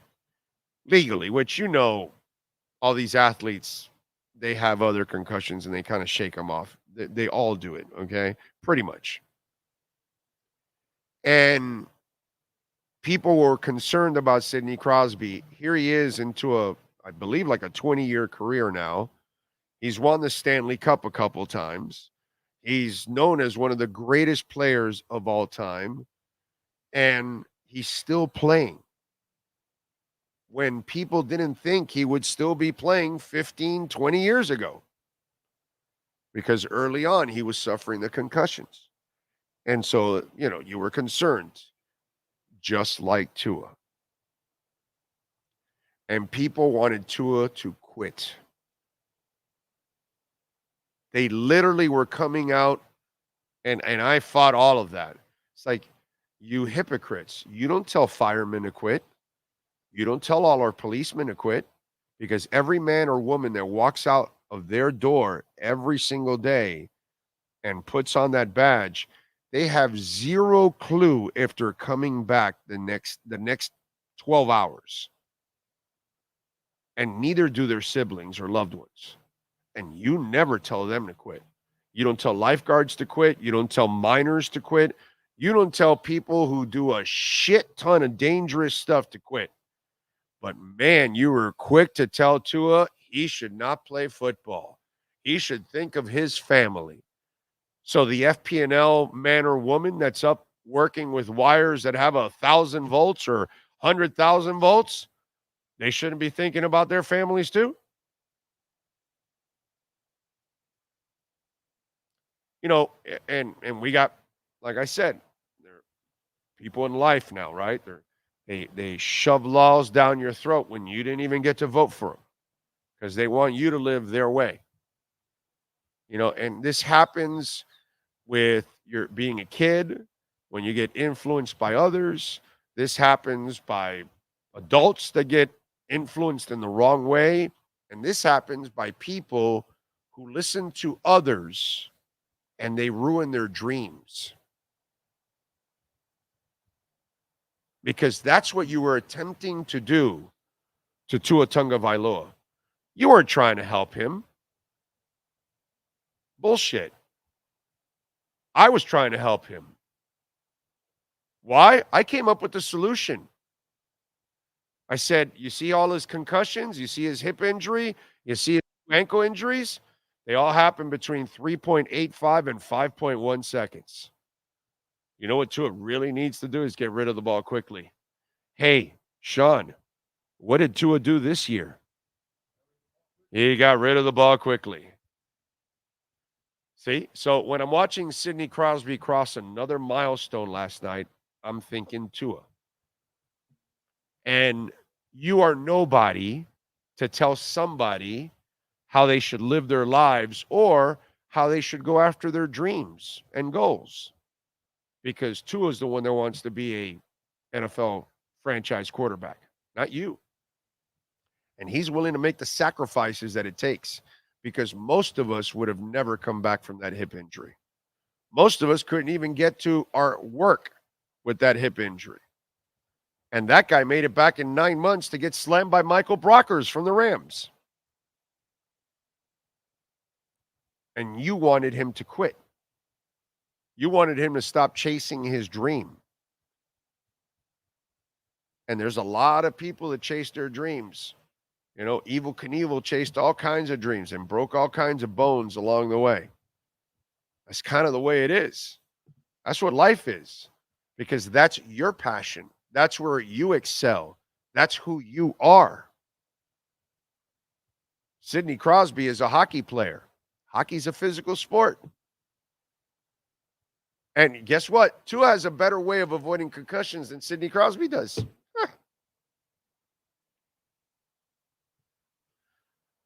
And hockey, collision is part of it. It's going to happen, bro. And yet he kept playing. And guess what happened? If he listens to you, he never gets into the Hall of Fame, doesn't win a bunch of championships, and isn't considered one of the greatest players to ever take the ice. So by telling Tua to quit, you might have told him you ruined his opportunity to become one of the great ones. So last night, Sidney Crosby reminded me of the Tua situation. And you can't tell anyone how to chase their dreams and what their passions are, because this is who they are. And they'll feel incomplete, and so will you, because there's a bunch of you out there watching this show and listening. You got to regret something that you wanted to do, and for one reason or another, you didn't follow through. And to this freaking day, you're still regretting it. Sometimes it's better to live with no regrets. And even if you failed, there's a satisfaction in knowing that you tried to accomplish what you wanted to be. But man, there is no more satisfaction than fighting through the concussions. And now he's been in the MVP talk the last 2 years. That's the kind of stuff that you strive for. All right, let's do it. Manny Navarro is next. Let's talk a little Canes right here on the Big O Radio Show, live from Craig Zinn's Acura of Pembroke Pines. The viewpoint statements or beliefs expressed on the following program by the host, guests, or callers are not necessarily the opinions of FantasyXS.com, Media Group Inc. ownership, management, sponsors, or website. If you're a Miami sports fan, there's only one store to go to, and that's Canes Wear at Miami Fanwear in Davie. They're your one-stop shop for all your InterMiamiCF, Canes, Dolphins, Panthers, and Marlins merchandise. They have hats, t-shirts, game day jerseys, and so much more. Located at 2655 South University Drive in Davie, and open 24/7 online at caneswear.com or InterMiamiWear.com. Call them at 954-835-5597. Canes Wear, the spot where Inter Miami and all Miami sports fans shop. Time for Canes fans to get what they want. Information, insight, and perspective. It's the Canes Wear Miami Hurricanes Report with Manny Navarro, exclusively on the Big O Radio Show. Here's Big O and insider Manny Navarro. All right. How you doing, my man? You feeling good? Doing good. Oh, how are you? Excellent. Spring game. Yep. So at least you kind of get to watch some football now, right? Yes, absolutely. I'm looking forward to actually watching one half of real action where they'll be tackling, and then the second half will be thudding. But listen, there's a lot of people who get a chance to go out there and watch them. They just can't report on them. None of the reporters are allowed to do that kind of stuff. So you got to go off of hearsay. I try to talk to real football people who go out there, not just fans. Whenever I give my opinions and thoughts, things that I hear from former college coaches or NFL guys or former college players. So when I talk about what's going on in camp, those are the people I talk to. But, now we all get to see it with our own eyes on Saturday. Yeah. And I'm sure it's all about Cam, dude. I'm sure that's what it's all about, because it's without that position, you've got no shot, whatsoever as a team. What else are you looking for? Well, sorry about that. Oh, I got a little sneeze there. I'm looking for the defensive backs. I think that's a major area of I don't want to say need, but certainly questions going into the season. You have to replace your two starting safeties in James Williams and Cam Kitchens. I want to see how those guys look against Cam Ward in real live action with the pressure on, so to speak, because people are watching on television. I want to see how the cornerbacks look. I know Damari Brown has been dealing with like a groin most of camp. His brother just transferred out to Florida State, prior to the spring, and how motivated is he going to be, in this thing, and I want to see who else is maybe not participating. Guys that we will see entering the transfer portal when the new transfer portal window opens on next Tuesday. So a lot for me to study from that perspective. I think the running back position is going to be real interesting to watch. Are we going to see, this kid from Bishop Gorman, Elijah Lofton? Is he going to be the real deal in the backfield? Can Miami use him in a unique role where he's more than just a tight end, but a slot receiver, a running back? Can we see him in a role maybe that we haven't seen Miami play a guy in before? So those are the things I'll be looking for. Nigel Kelly, what's the story, bro? Yeah, I think, just one of those deals where Miami went out and they got some guys in the transfer portal. Elijah Alston, who they got from Marshall, who kind of came in and became the third, defensive end. I think Miami's number 1 and 2 are basically Ruben Bain and Akeem Mesidor. And I think Nigel was sort of on the bubble for that number 3, number 4 spot. And, he wants to go somewhere else where he can get on the field and play more. He just has better competition in front of him, which to me, I tell Miami fans this all the time. That's a good problem to have. If some good players are leaving because they can't get on the field, then that means Mario's doing his job and he's stacking the place with talent. So I can't imagine that Jason Taylor and Mario would be okay with a kid like that leaving if they really wanted him to stay. If they really thought he was a big part of their future, he'd be there. So then I guess he's not as special as some people made him out to be then, right? Yeah, and I know this from Nigel League, and he's a great kid, by the way. Him and his mom, they're good people. Nigel League had a history of a hip injury that was pretty bad in high school. He used to run track, and I know that specifically when he was picking a college, it was going to be Oregon, because Oregon has one of the best rehab facilities for hip injuries. So I don't know if at any point he's had another hip injury since he's been at Miami. But I think, part of it is staying healthy, right? Being able to remain on the field and maybe he's going somewhere where he can get better help for that and get more opportunities to play. So I just wish the kid the best. He's a good kid. I just think, Mario he's got to take a step up in year 3, and Nigel Kelly's coming off an injury that cost him the second half of last season, and you got to move on. You got to move on to the guys that can help you. Yeah, and I'm sure after that practice, after spring here, a couple of kids are going to find out, well, I'm not getting any playing time right now. I'm going to get out of here myself too. So there's probably going to be a little bit of transfer in and out, right? An ingress type of deal right now, after all this stuff. This is the new world of college football, and people just aren't used to it, right? We haven't had too many situations like this in the past where you're going to see mass exodus both ways, coming in and out, and it's the new world of college football free agency, and I think Mario is looking to upgrade. I think he's just looking to upgrade and win and get the best team on the field, and whatever it takes, that's what they're going to do. It's crazy stuff, man. All right, what are you working on in the athletics so folks can check you out, my friend?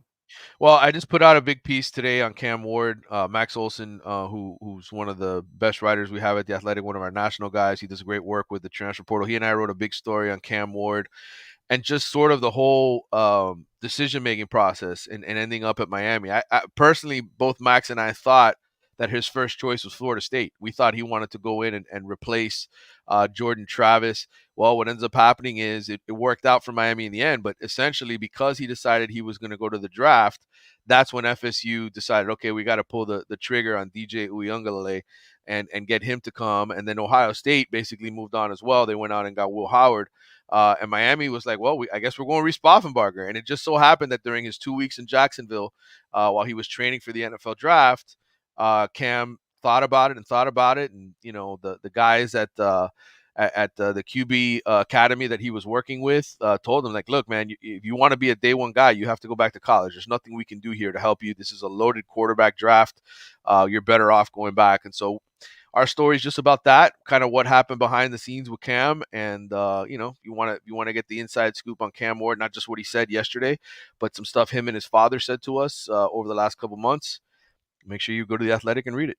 Check it out and follow him on Twitter at Manny_Navarro. Manny, as always, my brother, thank you. Have a fantastic weekend. We will catch up on Tuesday. You too, brother. Take care. Sir, there you go. Canes wear.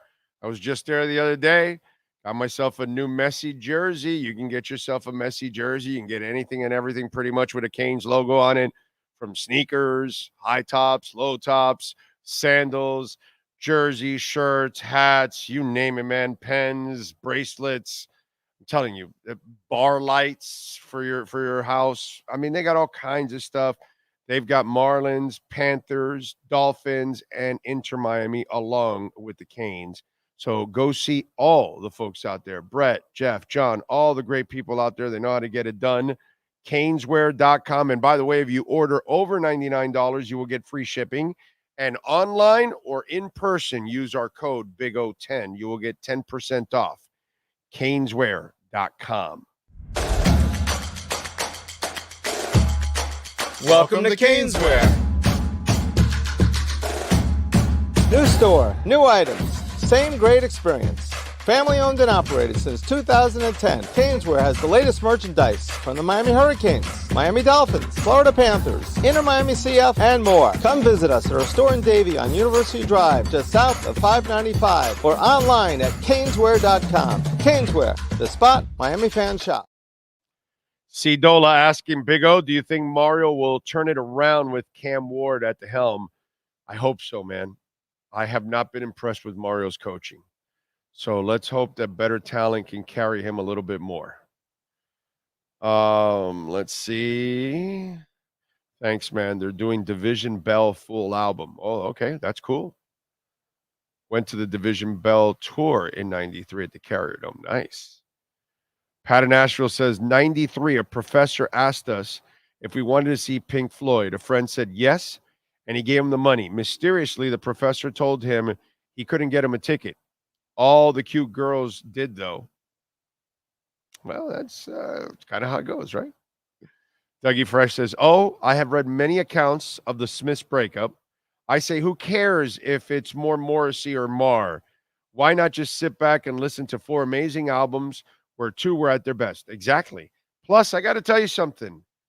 the Morrissey catalog, the solo catalog, is exceptional. Exceptional. I love Morrissey's music. And then Johnny Marr has done all kinds of stuff on his own with the Messengers, with the. I got to see Johnny Marr performing with the and opening up for Depeche Mode. So, and I've seen Johnny solo and all that. So I've been able to enjoy both. And I've seen Morrissey several times. Listen, man, we can't control what we can't control. Those two hate each other. It is what it is. I'm with you. Enjoy the stuff with the Smiths. And then I love the Morrissey stuff. I mean, I can't get enough of Morrissey's music because I'm a Smiths guy. And he has developed his own. He deserves to be in the Hall of Fame twice. I don't even know. I don't think the Smiths are in the Hall of Fame. I would put the Smiths in the Hall of Fame, and I would automatically put Morrissey solo Hall of Fame. His solo projects for me have been more than enough to go to the Hall of Fame. So, Doug, you can't get a complaint out of me. It sucks that I never got to see them together, but I am super blessed that I've been able to see Morrissey for a long time, man. Huh? No, right? Yeah, I didn't think so. Yeah, how they're not in the Hall of Fame is ridiculous. So, True Fin Fan says, I'm so effing sick and tired of talking about Tua. I've never seen so much BS talked about another good QB. Tired of all these haters. Yep. One-Eyed Jack says, being Pittsburgh are my local teams. I got to watch Crosby his entire career, one of the greatest professional athletes ever, of course. And at no point did I ever remember the national craziness at that time. Oh, no, Sydney should quit. Like the whole Tua thing. It's disgusting. Like, oh, yeah, Tua should quit. Why? Because you're a pussy and you won't do it? It's part of the game, dude. Alf is in the house. The Tua hate is so much at this point that we can't just say the hate is from people that lack the education to admit they were wrong. There's something else going on. Bro, Alf, it is so effed up. It is the weirdest thing. And for us, where we never have any quarterbacks since Marino, and this guy is slinging it, are you kidding me? How are you not appreciative and embracing the crap out of this guy? Plus, you're never going to get the 2 a.m. call. Hey, coach, I got arrested. Oh, God, he hit his wife. Oh, God, he choked his pregnant, You're not going to get any of that.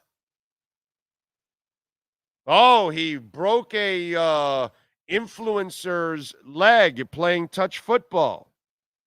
You're not going to get that. Oh, he's got 4 baby mamas. Wife is divorcing him. You're not going to get that. I don't understand it, Alf. Don't understand it. You make it sound like we have just gone through Greasy. Then we immediately had Marino. And then right after Marino, we had Montana. And then after Montana, we had Brady. And then after Brady, we had Mahomes. Oh, we have a standard here, That's how they sound. Like every quarterback we've ever had is phenomenal. When every quarterback after Marino has been shitty. It's baffling, dude. Baffling. You got a guy that's been in the MVP conversation the last 2 years. How is that overlooked? How is that casted aside?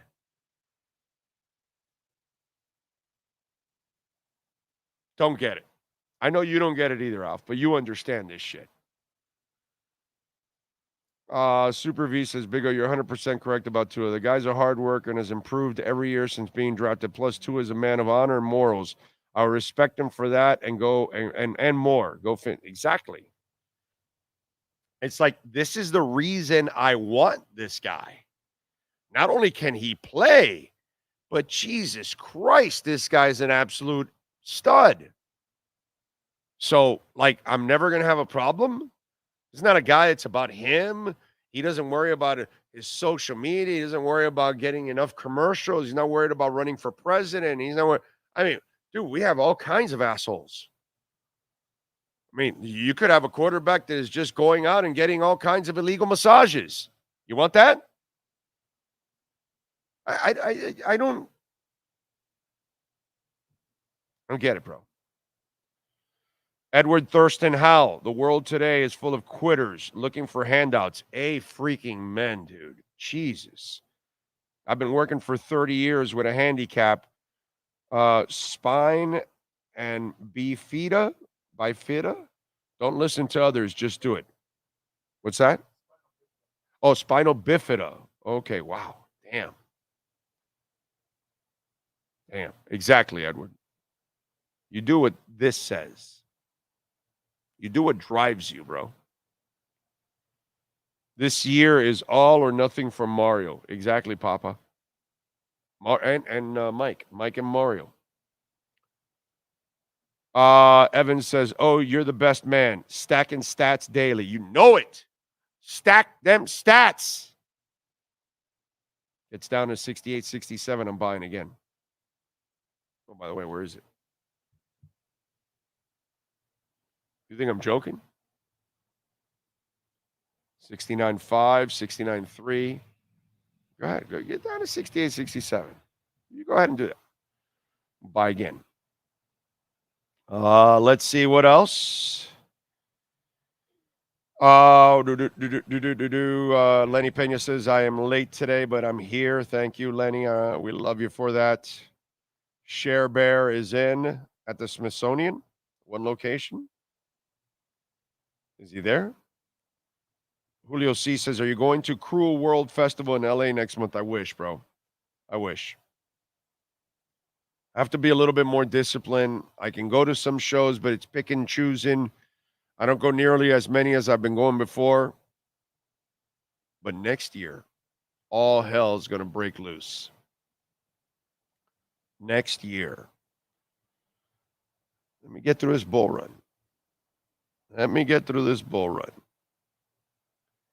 Let's see. Good thing you didn't give away those shirts and jeans that you didn't fit before. With self-discipline, you fit right back into. Yeah, damn right. First of all, I wasn't giving away my concert shirts. Okay, that's my wardrobe, dude. That's my wardrobe. You know what I mean?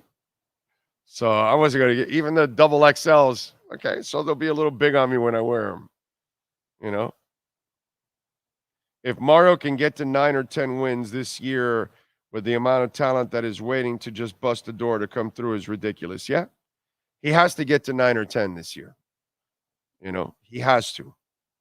He has to show us that he can get it done. I'm not asking him to run the table and win the ACC. That would be phenomenal. But I need a really good year from Mario. I need to feel better about Mario Cristobal. I don't feel better about Mario Cristobal.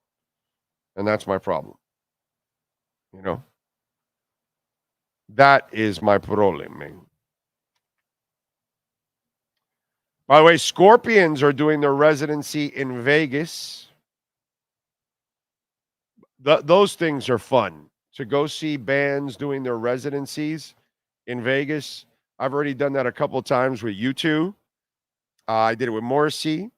Who else? I'm missing somebody else. I know I'm missing somebody else, but the Scorpions now have got a residency in Las Vegas. Let me see.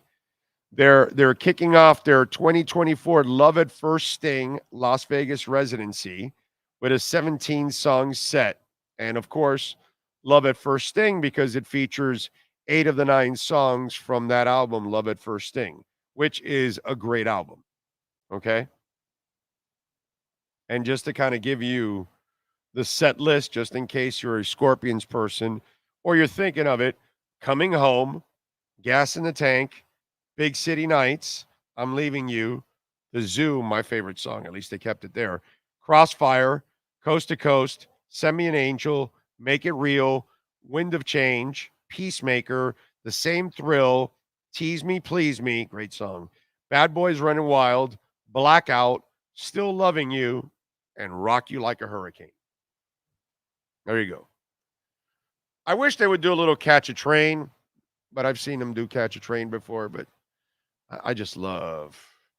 I think those are the Uli Roth years. I want to say, catch a train. I do like that. What else? Music history. Let's start off today, April 12th. 1954, on this day, Bill Haley recorded Rock Around the Clock at the Pythian Temple Studios in New York City. Many music lovers considered the song the one that started rock and roll revolution. Probably true. In 2011, the Foo Fighters released their album Wasting Light. In 2000, Metallica filed suit against Napster, as well as Yale University, the University of Southern California, and Indiana University for copyright infringement. In 75, Elton John started a 2-week run at the top of the singles charts with Philadelphia Freedom. In 83, on this date, REM released their debut album, Murmur. In 71, Crosby, Stills, Nash & Young, their live album, Four-Way Street, was certified gold even before it appeared on the album chart. In 75, David Bowie announced his second career retirement, saying, "I've rocked my role. It's boring, dead end. There will be no more rock and roll records for me." His next album would come out 9 months later. In 2016, a court ruled that Led Zeppelin founder Robert Plant and Jimmy Page had to face trial in a copyright claim over Stairway to Heaven. The trustee for Spirit guitarist Randy Wolf claimed that he should have been given writing credits for the track. I think they were cleared of all of that in the end.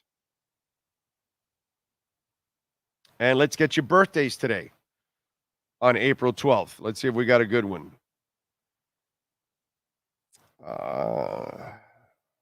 Tiny Tim, born in this state in 32, died in 96. Tiptoe through the tulips. Jennifer Morrison, actress, is 45. Ed O'Neill is 78. Claire Danes, actress, is 45.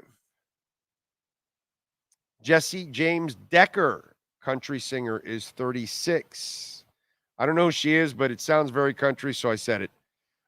Shannon Doherty, 53. That poor woman is battling cancer now and facing death, man. David Letterman is 77.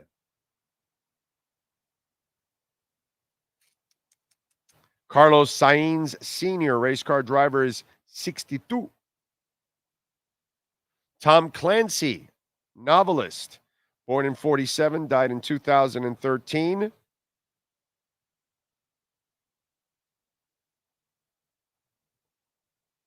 Brooklyn Decker, model, is 37. Andy Garcia, actor, 68. Vince Gill, country singer, 67. Any wrestlers? Not today, huh? Okay. That is your birthdays. Okay. There you go. So you got that done.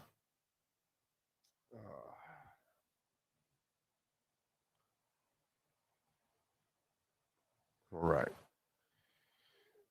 Let's see. Give us a 2-minute break for hour number 3, folks, right here on the Big O, a radio show live from Craig Zinn's Acura of Pembroke Pines. There's no need to drive around South Florida wasting valuable time looking for a new or certified pre-owned Acura. Go to the #1 volume sales dealership in the Southeast United States. Craig Zinn's Acura of Pembroke Pines. Purchase with pace and space in a dealership tailored to your needs. From home buying to providing that personal touch. Contact the 2020 Satisfaction Award winner Craig Zinn's Acura of Pembroke Pines. 888-776-5123. That's 888-776-5123. Or visit them at 15601 Pines Boulevard in Pembroke Pines. Welton Rayom has more than 62 years of litigation experience handling insurance disputes. They're committed to resolving even the toughest insurance claims quickly. Call them for a free consultation. 954-966-4646. At Welton Rayom, they don't get paid unless you win. Property damage claims to your home, business, or condo as a result of a hurricane. Welton Rayom can help. Water, mold, fire, smoke damage, Welton Rayom can help. Call 954-966-4646.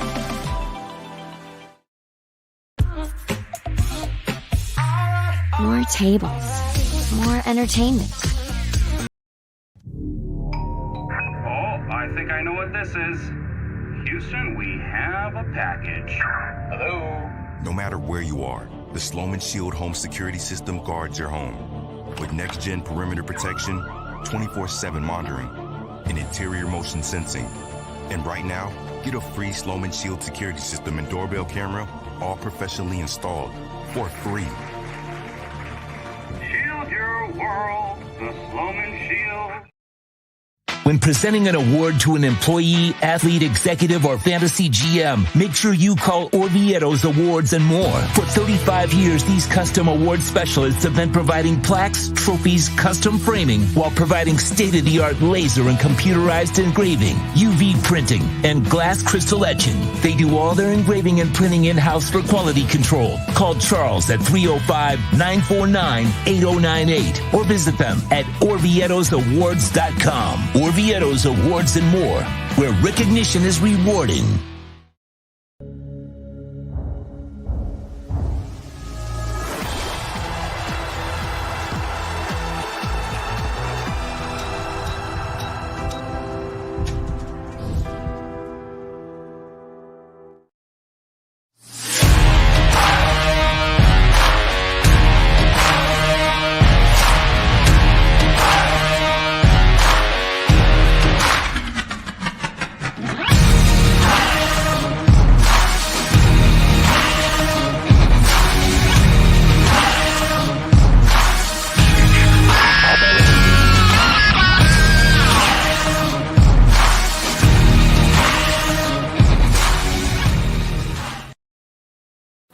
Statements or beliefs expressed on the following program by the host, guests, or callers are not necessarily the opinions of FantasyAccess.com, Media Group Inc., ownership, management, sponsors, or website.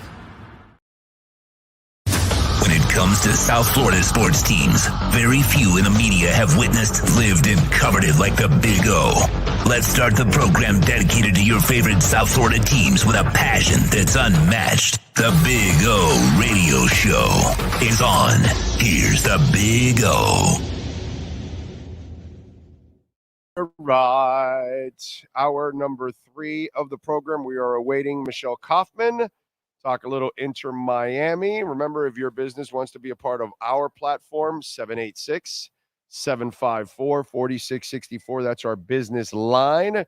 We can do shows at your business. We can do shows monthly, quarterly, obviously all kinds of things. And so reach out to us, 786-754-4664. Locally, nationally, internationally, our audience is pretty large, man. It goes all over the place. So it's pretty cool. We are blessed. Thank you all out there as always. But if you want to be a part of our platform and support it as one of our sponsors, which would be very appreciated as always, 786-754-4664. Do want to remind you, May 4th on Saturday, Seminole Casino Hotel in Immokalee at the Seminole Center Outdoor. Stephen Marley will be there, and eight-time Grammy Award winner. And if you want tickets, use our QR code right there to get tickets. I will be there next month to have some fun and enjoy a great concert on a Saturday, man. You can't beat that, dude. It's a great facility. So for our Palm Beach friends, North Palm Beach and Southern Martin County, right there for you. Check it out, and you can do that. Of course, we are here at Craig Zinn's Acura of Pembroke Pines at 15601 Pines Boulevard, just off of I-75 in Pines, baby. All right, let's get to it. Let's talk a little football with the best in the business. That is Michelle Kaufman from the Miami Herald, covering all kinds of things, but including InterMiami. And juggling. I'm juggling. I know. Men's basketball, women's basketball, tennis, soccer. You're all over the place. You're like all over the place. You're like saguafair. You're everywhere. That's how old I am. Anyway, all right. Yes. Young kids are going, who the hell is saguafair? Who? What? What are you talking about, bro? All right. Walk me through this mess that is Inter. It just they frustrate me, Michelle. They just frustrate. I know. My daughter says it's hard to be a fan of this team. It's like it's just hard. It's hard for the fans. It is, because you've got four of the best players of, this generation all playing together on one team, something we never thought we would see on an MLS team. If you were to told me 2 years ago that they would get Luis Suarez alone, that would have been a massive story, that they were going to get Sergio Busquets alone, or Busquets and Alba duo. Oh my God. But they've got Lionel Messi, best player in the world. By the way, you and I used to get excited that we had Serna and Mpibe. Okay. All right. That's right. That was where we came from. Okay. We used to be excited about having nothing wrong with Mpibe. I'm not trying to, but Mpibe was obviously, that was huge. That was huge to have Mpibe, to have Serna, to have, whatever. So, and everyone got excited about Gonzalo Higuain a few years ago, so Pizarro, a guy from the Mexican national team is going to be on the team. So now they've got these four headliners, Mount Rushmore, I call them, whatever you want to call them, the Fab Four, Mount Rushmore. On paper, you look and you say, oh, well, this team should be favored in every single game they play. Yes, they were playing Monterrey, is one of the top teams in Mexico. It was in Mexico. It's not going to be an easy game. They have a lot of national team players on their team. They have a very deep roster, which Miami does not. Miami's very top heavy. So, you've got these four big stars, but then on the bench, he didn't bring anyone off the bench, which I asked him after the game. I got one question on Zoom. They allowed one question from Zoom, and that was me. And my question was, why didn't you put anybody in? You didn't make any substitutions. You just left the same team out there, when they went down 2, when they went down 3, whatever. He said, well, the guys we had on the bench were all young and inexperienced. And at that point in the game, there was just no point to have them in there. The game was pretty much over when we went down by 2, because they already were down by 2, because away goals is the deciding factor in this tournament. So when they went down 2, they would have had to score 4 goals. And, basically they threw up their hands at that point and said, screw it, this game's over. Even then, considering especially the condition of that field, which was pieces of the field were flying all over the place. Hello. I would have taken out my most valuable, expensive players. Why? Not that I'm saying that you should just throw the poor kids out there to get injured. I'm not saying that. I am sort of saying that. But what I'm saying is the game is already lost at that point. Let the young guys go in and get the experience of playing in a hostile atmosphere like that, playing it. And, by keeping Messi, Busquets, Alba, Suarez out there running around when, pieces of field of turf were flying around, and they were like fixing. I've never seen in the middle of a game, a guy is running out there to fill in a hole with some sand. Who's ever seen that? So the field was terrible condition. You've got some of the most expensive players, who have ever played the game are out there playing, and he never put in any subs. And he said that the reason was the guys that were available were just very young and very inexperienced. And he said, I didn't want to subject them to the adverse conditions that were going on out there. So this is all a long answer to say the team is top heavy. Yes, they've had injuries. That's true. They've had some injuries, but even the injuries are to some of the younger, not Christoph and Campana now has, this hamstring thing comes and goes, but the other guys who are injured, Kramashi is a teenager from Key Biscayne. Redondo is very good, but he's also young. So you've got a team that's top heavy with guys in their mid-30s who are coming from FC Barcelona. And then you've got a lot of the team are guys who are from the academy, from the Inter Miami Academy, or they're players who are young prospect from South America. So and it's interesting because at the end of last season, when we talked to Chris Henderson, he said that one of the goals for this season was to find some signings of players who were in the middle, in their late 20s, because mid to late 20s, because he said at that time, we have a lot of older players, and then we've got this group of academy kids who are promising and they've come along together as a group, and then you're going to have those older guys. But he said what we really need are some guys in their late 20s. So they brought Gressel, is a guy who's one of those who's not super old but not super young, has experience in MLS, and that I think that was a good signing. He has shown, I like him. he's had bad moments, but he's had some good moments too. But I think that they're missing players in that age and experience bracket. So you're going from, yes, you've got these 4 incredible players, but especially in the back. Oh, defense. God, we are terrible. The defense is bad. The defense has really struggled. Horrible. And then here's the other thing, and it continues to be a problem. I get it. You're spending a lot of money on these players, but this whole money grab shit gets in the way of your decision making. You didn't have to play them on Saturday, and you still did. And you played them for a half, but they didn't need that half, dude. They're coming, especially Messi's coming back from injury. Keep them fresh. Maybe they would have had better legs on a Wednesday night. No, they actually thought, I'll be honest with you, the strategy there was that he needed to play some because he had played nothing for almost a month, and they wanted him to get out there and at least get some legs under him and get some experience. Huh? He's practicing. I know he's messy. I know he's messy. He can come in and he comes in and 12 minutes later scored against Colorado. So, he wasn't rusty.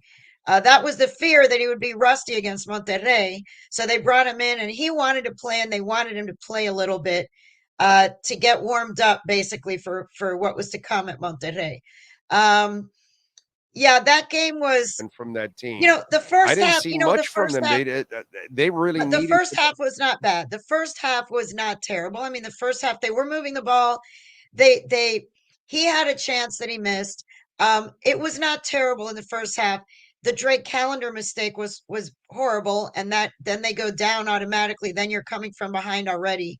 From the second half was really bad. The second half was bad. Yeah, it was. And then, the crowd was chanting Ronaldo. The crowd booed Messi every time he touched the ball, even though they lined the streets the day before. And I told this in my story. I wrote this in my story. The day before, the streets were lined with hundreds or even thousands, maybe, of fans waving at the team bus, taking pictures and everything. So, and there were some pink jerseys, sprinkled around in that stadium. And there were hundreds of people waiting outside the hotel for him. But when it came game time, they were rooting for Rayados. They were not rooting for Messi. They were booing Messi. And especially with the drama that had happened in the previous game where Messi got into it with their head coach and with their assistant coach, who called Messi El Enano, the dwarf, and also said that he had a devil face and that he had his fist up and that he looked like he wanted to punch him. So there was a heated argument that happened in the hallway after the first leg, a very heated argument that happened in the hallway, very narrow hallway at Chase Stadium in Fort Lauderdale, and Messi was front and center in that thing. And they got fined for this, right? And the team got fined. Yes, CONCACAF did an investigation. Everyone involved had to fill out questionnaires and whatever, and they investigated. And Inter Miami did get fined an undisclosed amount for not having proper security.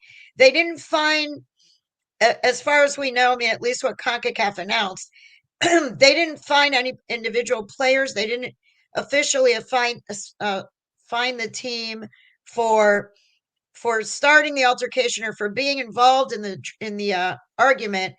They fined the team for not securing the area adequately, because the thing is, that stadium it's a temporary stadium, and they Right. do the best they can with what they have. Yeah. But it's a little tiny hallway for anyone who's been inside there or in the bowels of it. I have many, many, many times.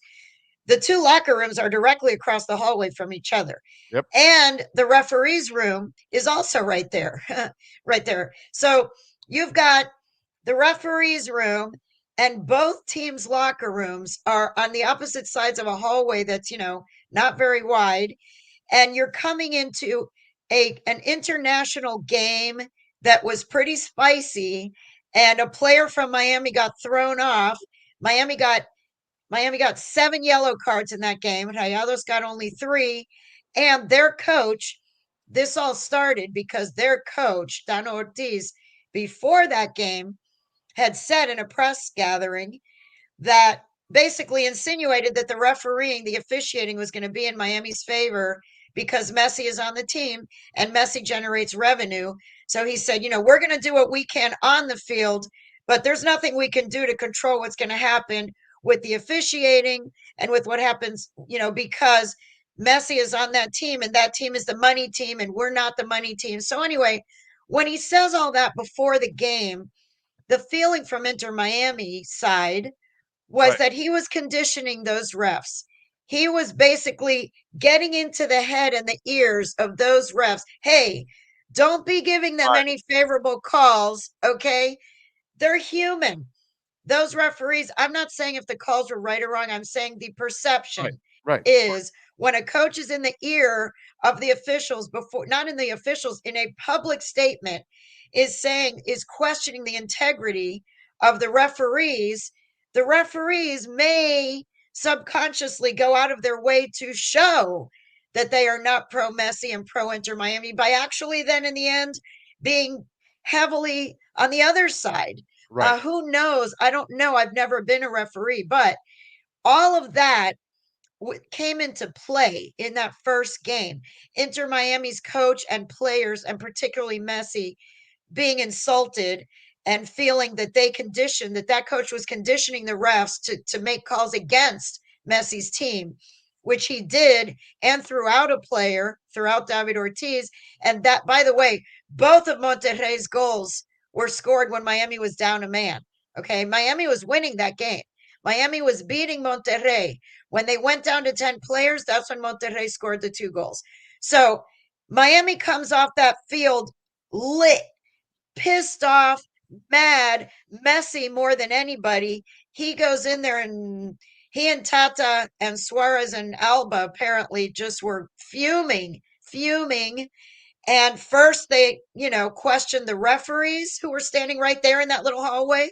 And then here comes Tano Ortiz and his assistant, the guy who had said all this stuff before the game. So they got into it.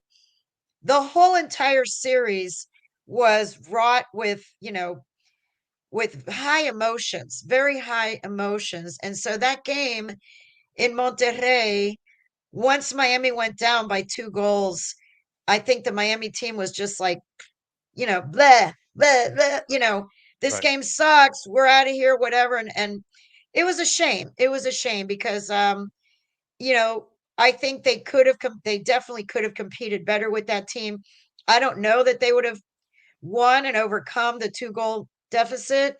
But they did seem to kind of throw in the towel and ended up just, losing it in a bad way and losing their cool too. Alba got thrown out. Yeah, the red card. Yeah, that was just Alba's red card. That was just for pure frustration. You just shoved the guy. Pure frustration. Yeah. So now, looking ahead, which is what I'm doing now, writing my preview. So they flew straight from Mexico to Kansas City. They did not fly back to Miami. They went straight to Kansas City. The Kansas City game has been moved. They are playing at Arrowhead Stadium, which is not where they normally play. They have sold 70,000 tickets. 70,000 tickets. All of these people are expecting to see Messi because 70,000 people bought tickets. And this would be the biggest crowd, that this team has played in front of. Peter Vermees, their coach, is really great. I mean, he had a great pregame press conference, which I will quote from extensively in my story. Just about lifer, Peter Vermees. MLS lifer. MLS lifer, former U.S. national team player, MLS lifer. Also, apparently, according to what anyone can figure out, either the absolute first or one of the first American scouts ever to see Messi, ever to scout Messi. He was scouting for the U.S. under 17 team or under 19s or something. And he scouted Messi at 17 years old. And he's got some really interesting insights on Messi and how great he is and how impossible he is to stop. And when he was asked, what are you guys going to do? He said, every great coach in the world has tried to nullify this guy and no one has been able to, and I'm not going to be the first.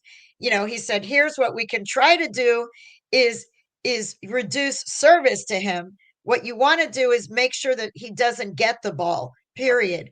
Once he's on the ball, he does things that no one else can do and no one else has done, and it's very difficult to stop.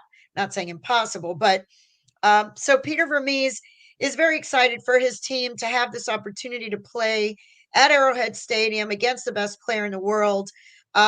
We don't know how many minutes Messi will play. The assumption is that he will play. We don't know how many minutes. They're not going to tell us that. But he seems to be healthy. Tata said that the injury was behind him. So he did announce that. And he played the other day, Monterrey. That was that game left a bitter taste. I am sure that these guys really want to go out there and win this game at Kansas City in front of 70,000 people. It's a way for them to very quickly, 3 days later, get the other thing in the rearview mirror, because they don't have to wait a whole week sitting around thinking about that horrible game against Monterrey. They've got a game now right away tomorrow, again in front of 70,000. It's not just a run of the mill game. It's a game that Kansas City is making a big event out of it. They actually are having a ceremony with the original team of Kansas City Wizards, because this game tomorrow lands on the 28th anniversary, I believe, of the very first Kansas City Wizards game. So they've packaged this all to be like a big ceremony, a big celebration of Kansas City Wizards, a big celebration of Sporting KC, and, against Lionel Messi in front of 70,000 people. So it's going to be a big game. And for Inter Miami, I think it's a chance for them to try to get motivated and put Champions Cup behind them, because Champions Cup is in the toilet. They can flush that down the toilet. They're not winning it. They're not in the semifinals. They're out. They need to move on now and try to focus on winning what is left, which is the MLS season. And then, of course, MLS Cup and Leagues Cup, which are going to play in the summer. And then, of course, the guys like Messi that are going to play in Copa America from June to July, they're going to have their minds on that when it comes closer to that. All right, we'll wrap it up with this. The good thing is the Jorge Mas rule is kicking in. So the MLS is noticing, if we open up the purse strings here, we bring in better talent, we might have like packed football stadiums now all over the league. So Jorge Mas has been wanting to influence the rules of the MLS, and I guess he's been successful. Yeah, they've been having meetings about loosening, little by little. There are two camps. There are two camps among MLS ownership. There is the one camp, which Jorge Mas is definitely in and probably leading the charge. I believe he is, because, Jorge doesn't keep his feelings to himself. When he gets an idea or a thought, he's going to share it with the world. So he wants this league. He says, look, we are at a tipping point. We're at a point with Copa America's here coming up in 2 months. Then the Club Championship World Cup is here next summer. And then in 2026, the World Cup is going to be here. So the United States is going to be hosting 3 of the biggest soccer tournaments in the world over the next 3 years. When is a better time to elevate the league to the next level? The league has grown incredibly from the time that Big O, that you and I started covering this. This is a whole different league. The idea of 70,000 people at Arrowhead Stadium for an MLS game, it's just, the league has grown to a new level. And now if they open the purse strings and relax some of the rules, they have too many rules and it's too complicated. Nobody understands it either. Nobody. The fans don't understand it. The reporters, I raise my hand, do not understand all the different, the GAM, the TAM, the discovery player list, the first entry level list. Who can keep up? Who can keep up with all this crap? Okay, no one can keep up with it. So they need to simplify and become more flexible, period. They need flexibility and they need to simplify. If they do that, then the owners can decide themselves. And Peter Vermees actually said this too. The owners can decide themselves if they want to remain, the owners who want to remain the more conservative ones, who spend less money and develop their teams through the academy and through younger players, then fine. Do it that way. That's your way. You do it that way. And, look, Philadelphia has done it that way. That's a very good club. The Columbus Crew does a little of both, but the Columbus Crew is a great team. They just beat Tigres, by the way. I saw that Tata was complaining after that, because of the rules, because of the roster rules, InterMiami, that's one of the reasons that they were hand-tied. No, I mean, I agree that they need to change the rules, but Columbus Crew beat Tigres in Mexico the night before in the city of Monterrey, okay? And they did it without they won Leagues Cup last year, so give me a break. Come on, enough already with that. No whining, enough whining, enough complaining, enough excuses. But anyway, so there are two camps, and I do think there will be the owners who are still more conservative and do it that way. And then there will be the Jorge Mas group of owners who say, I'm opening up my checkbook right now. Let's get the best players we can get. Let's see what we can do with this and try to compete not only with the top European teams as far as luring players, but also with Mexico and also with Saudi Arabia. Now you've got Saudi Arabia, an emerging league that is paying tons of money to get some really big names over there. And in MLS has to compete with these leagues around the world. It'll be interesting to see if the relaxing of the rules and the opening of the checkbooks will make a big change. Follow her on Twitter at Kauf Sports. Catch her work there at the Miami Herald, as always, so you can keep up with everything Inter-Miami. Michelle, as always, thank you for taking the time. Have a great weekend. Enjoy the football. All right, you too. Enjoy the game. Take care. We'll see what happens. Bye-bye. Yes, sir. Yes, sir. Thank you. Thank you, Michelle. She is the best. Appreciate it, as always, getting it done. Michelle Kaufman, the lady of football. All right, we're out of here. We thank Sean Stanley, the man, the myth, the legend, that masters his entire platform. Larry Schlossberg back there. Tony Stampone, man, Pat Nast, all the great people around here at Craig Zinzacker, Pembroke Pines. We thank David Furones and Manny Navarro. And, sir? The Panthers, GM Bill Zito. He's going to be an assistant general manager for Team USA for both the 2025 Four Nations Tournament and the 2026 Winter Olympics. I like it. I like it.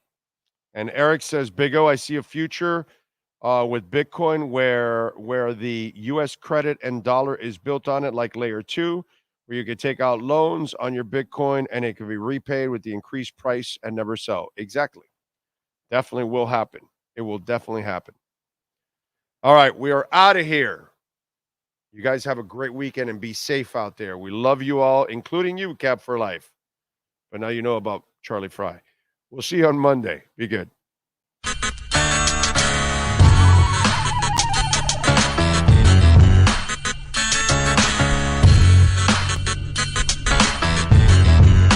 This is the Big O Show.